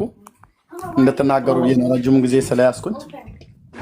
ጸልያላችሁ እየሰማሁ ነበር። ከልጆቼም ጋር ቢዚ ነኝ። ትንሽ ውሃ ጠጣ፣ ትንሽ ውሃ ነገር ጠጣ። አዎ እንዴ በጣም ያልጠጣሁት ነገር የለም። ኧረ እንኳን ጠጣ። እሰይ ደስ ይለኛል። በተለይ እኔ እና እህቶች የውልክ ወግዬ እና እኔ ደግሞ ስለ ጾም ትንሽ ሄድንበት። ቅድም ደስ የሚል ነገር ነበር የጀመርከው። ይሄ ስለ ለጣዖት የሚሰዋ መስዋዕት ጥሩ ነገር ነበር የጀመርከው። ጊዜ ካለህ ብትቀጥለውም ጥሩ ነው። ጊዜ ከሌለህ ግን እንደ ፍቃድህ ኤርሚዬ። ያው እንግዲህ እስኪ ቀጥል ደግሞ አንተም ማረፍ ካለብህም ረፍት አድርግ። ነው ተባረኩ። ችግር የለውም። ትንሽ መቀጠል እንችላለን። ለጌታ ክብር ይሁን። እንኳን ደህና መጣችሁ። እዚህ እህታችን ሰላም በይና። አይ ቲንክ ሶል ያለ አይመስለኝም። ሶል አለህ? ሶል የለም። ዳንዬም ያለ አይመስለኝም። እነሱ ይውረዱ። ኢትዮጵያ ተኝተዋል አሁን በጣም። እዚህ ያለሽ? እሺ አድነው ሳለህ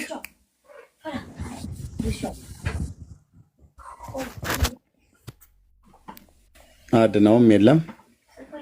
እዚህ ያለሽ እህታችን? ኦኬ እዚህም አሜሪካ ነው ያለችው። አይ ቲንክ ኦኬ ቴንክ ዩ ያ ጸጋ ምን ስንል ነበር መሰለህ ኤርሚዬ? እስኪ ኤልያው ስለመጣ ሰላም ልበለው።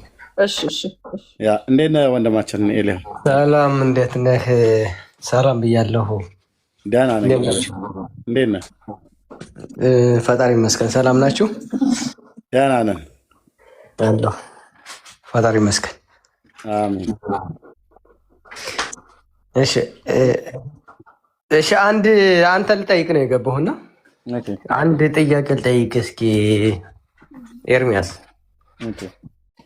አንድ ውይይት ከኔ ጋር ማድረግ ምናልባት ልታስተምረኝ ላስተምርም ይችላለሁና ኢየሱስ የእስራኤል ሐሰተኛ መሲህ ነው ወይስ እውነተኛ መሲህ ነው በሚል እንወያይ እስኪ። ትችላለህ? በጣም ደስ እያለኝ። ኦኬ አሁን አምላክነትን አናስቀምጥም። እኔ ታልሙድን እናስቀምጣለን። እኔ ታልሙድ እጠቀማለሁ። አይ ታልሙድን አትጠቀምም። በታናክ እኔ ታናክ ብቻ ከሆነ ኢየሱስ የእስራኤል ሐሰተኛ መሲህ ነው፣ እኔ አምላክ ነው ብዬ ደፍሬ አልቀርብም። አንተ ደግሞ የእስራኤል እውነተኛ መሲህ ነው የሚለውን አሁን ቦታን ያዝና እንወያይ። ቦታ የትም ቦታ ላይ አልመጣለም። እኔ ቦታ ከእኔ ቤት የበለጠ ማንም የሚሰማ የለም። አንተ እነዛ እስላሞች ቤት የምትል ከሆነ እኔ እስልምና አይደለም እኔ እስልምና እኔ እስላሞች ችግር አለ። እስልምናም ቢሆን እኔ እስላሞችን አምናቸዋለሁ፣ ችግር የለብኝም። ለአንተ ነው አራጅህን ነው የምታምነው። ግን አይ እኔ እስልምና ይሄን አንዱ ትልቁ ችግር ኤልያው አሁን ይኸውልህ ፖለቲካ እኔ እስልምና ገዳይ አለ እስልምና ውስጥ፣ ግን እስልምና ሙሉ እስልምና ገዳይ ነው ብዬ አላምንም። እኔ ስለሱ ሙሉ ስለሙሉ አላወራሁም። እሺ እንወያይ ነው አሁን አይደለም እንወያይ። እሺ እሺ ትችላለህ። እኔ ጋር ማለት ነው። እሺ አንተ ጋር ነው የምንወያየው? አዎ ሌላ ቦታ እንወያየው? የት ነው የፈለግከው? ምረጥ አንተ ቤትሽ። ይሄው እኔ ቤት እኮ አልኩህ። አይ አንተ ቤትማ እንዴ። እሺ ቴዲ ሐዋሳ ቤት እንግባሽ። ቴዲ ሐዋሳ ኦኬ። ቴዲ ሐዋሳ ላይ ይመቸኛል። አሁን ፌር የሆነ ሰው በታናክ ማለት ነው። ጠይቀውና አይ ጠይቀው ሳይሆን አንተና እኔ አሁን ለምሳሌ እኔ የምወያይበት ስለ አምላክ አይደለም። ኢየሱስ የእስራኤል እውነተኛ መሲህ ነው ወይ? አይሁዳውያን ሲጠብቁት የነበሩት መሲህ ነው ወይ? አንተ ደግሞ እኔ ሐሰተኛ መሲህ ነው እላለሁ፣ አንተ እውነተኛ መሲህ ነው ብለን ነው የምንወያየው። እኔ እውነተኛ መሲህም እውነተኛም አምላክ የእስራኤል አምላክ ነው ብዬ ነው በታናክ ነው የምናወራው። እኔ አይ መሲሁ ላይ እውነተኛ መጽሐፉ መሲህ ብቻ ነው አይልም፣ አምላክም ነው ይላል። ግን ፈጣሪ አለ። አምላክ ላይ እኔ እወያያለሁ። ፈጣሪ ነው አምላክ ማለት ፈጣሪ ማለት ነው። የእስራኤል አምላክ አይ ችግር የለ። እሺ አምላክና ፈጣሪ እኔ እሱ ችግር የለ። አምላክና ፈጣሪ እንለየው። እኔ ኢየሱስ የእስራኤል አምላክ ፈጣሪ አይደለም እያልከኝ ነው? ችግር የለም። እሱን አሁን እኔ ምንድነው ችግር የለም። ምንድነው የምትለው? የእስራኤል አምላክ ፈጣሪ አይደለም እያልክ ነው? የእስራኤል አምላክ ፈጣሪ አንድ ብቻ፣ አንድ ኃይል፣ አንድ አምላክ ማለት ፈጣሪ ማለት ነው። ኢየሱስ አሁን ምን ኢየሱስ የእስራኤል አምላክ ፈጣሪ ነው ብዬ እውነተኛ መሲህም ነው ፈጣሪም ነው ብዬ ነው የምወያይህ። በታናክ ነው ብለኸኛል። ታልሙድና ገማራ ሚሽና ብለህ ብትል አልቀበልህም። በታናኩ ግን ከሆነ በሙሴ ሕግና በነቢያት በመዝሙራት ከሆነ ከፈለግክ አሁን ካልፈለግክ በሌላ ቀን ቀጥረህ ከኔ ጋራ ትችላለህ ማለት ነው። ኤርሚያስ በመጀመሪያ አክብረት መልስ ስለሰጠኝ አመሰግናለሁ። እኔ መወያይህ መሰለህ ቴዲ ሐዋሳ ከሆነ እወያያለሁ። ከአንተ ቤት ከሆነ አንተን አምናሃለሁ፣ እኔ አንተን አምናሃለሁ። ነገር ግን ያንተ ሰዎች አሉ ማላምናቸዋል። አንተ ቢሆን አምናሃለሁ። ኦኬ እሺ፣ ቴዲ ሐዋሳ ላይ እንግባ።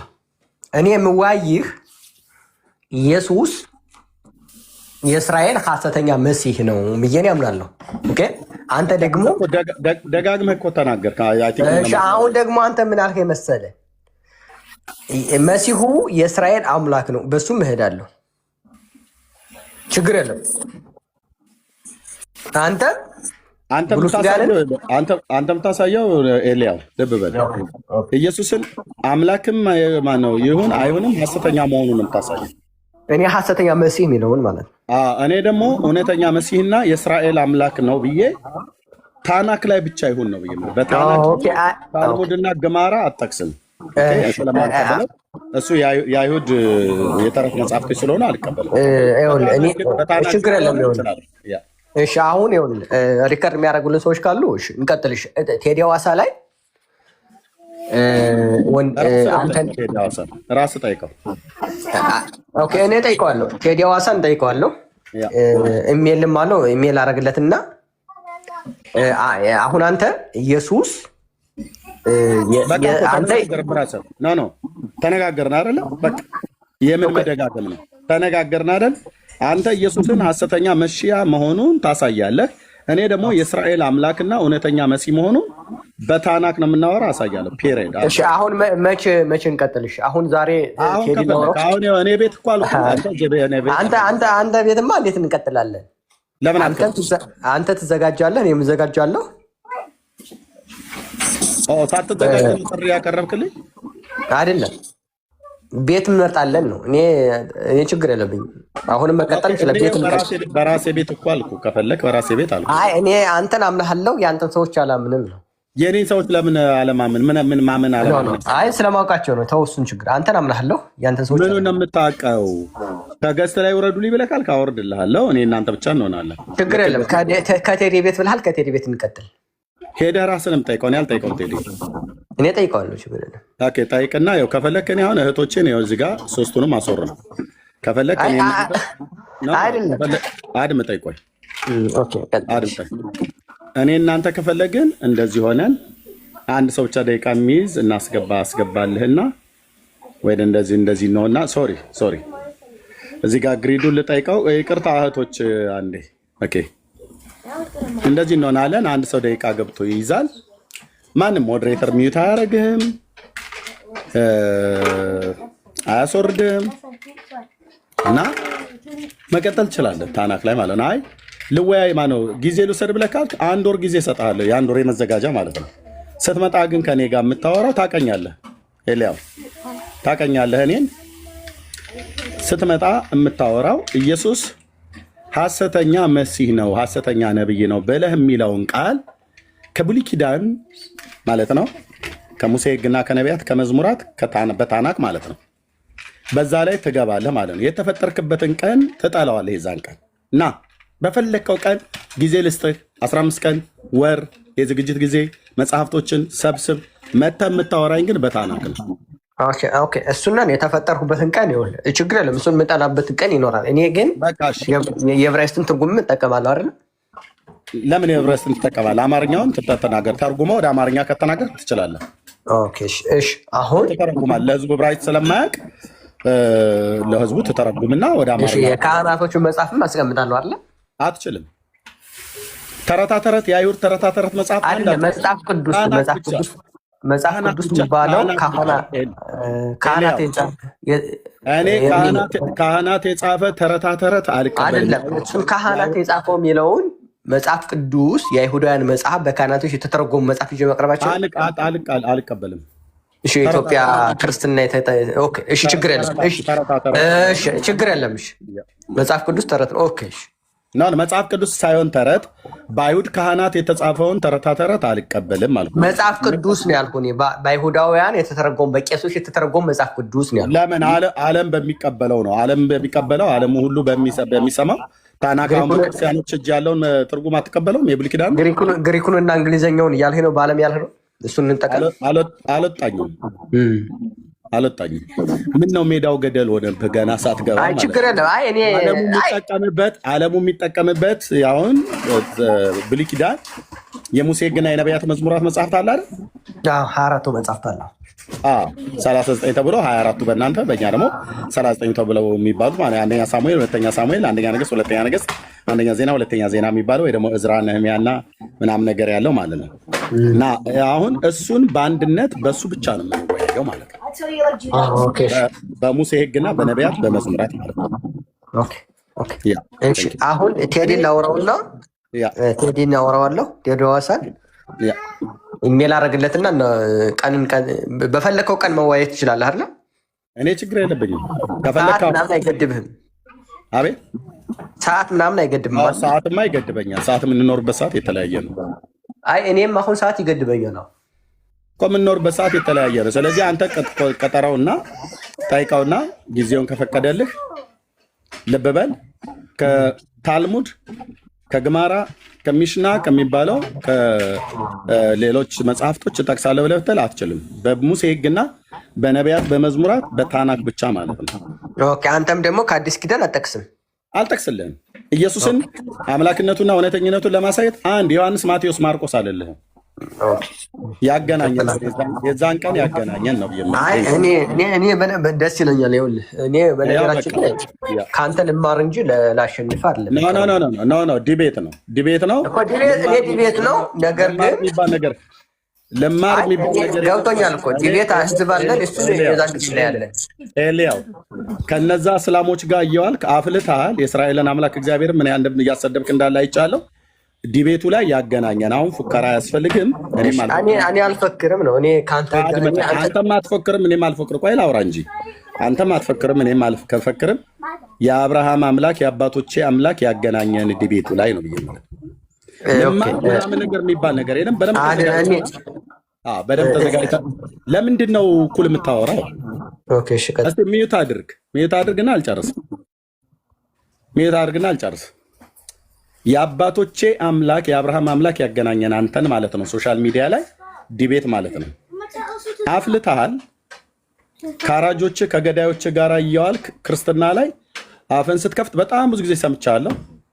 አሁን የሚያገናኘኝ በምንድን ነው? በዲቤት ነው።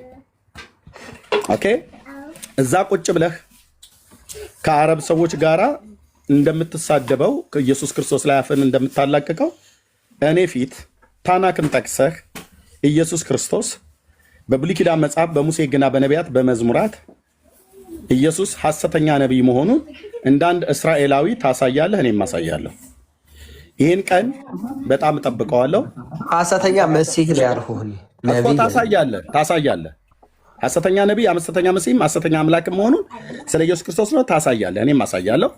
ያን ቀን ግን እጠብቀዋለሁ። ቴንኪው። እንዳታጥፍ ይህን ቃልህን። ይኸው 620 ሪካርድ ያደረገ ሰው ካለ እንትን በሉና ቴዲን አሁን እንትን እላለሁ። ቴዲን አወራዋለሁ። ኢሜል አደረግለትና ከፈቀደ በቃ ውጤቱን ትነግረኛለህ። የቴዲን መልስ ማለት ነው። ኢሜል አደረግለታለሁ። እሺ ቴንኪው ኤርሚ፣ አመሰግናለሁ። ያ ፈጣሪ ይስጥልኝ። እሺ ቴንኪው ኤልያው። እሺ ወንድምነት እንኳን ደህና መጣ። እንኳን ደህና ቆየኝ ኤርሚ፣ እንዴት ነህልኝ? ደህና ነኝ ጌታ ይመስገን። የምትለው ካለ ማለት ትችላለህ። አሜን። አይ አሁን ስገባ ዲቤት ሲጠራ እየሰማሁት ነበርና እንዴት ደፈረ ብዬ ነው።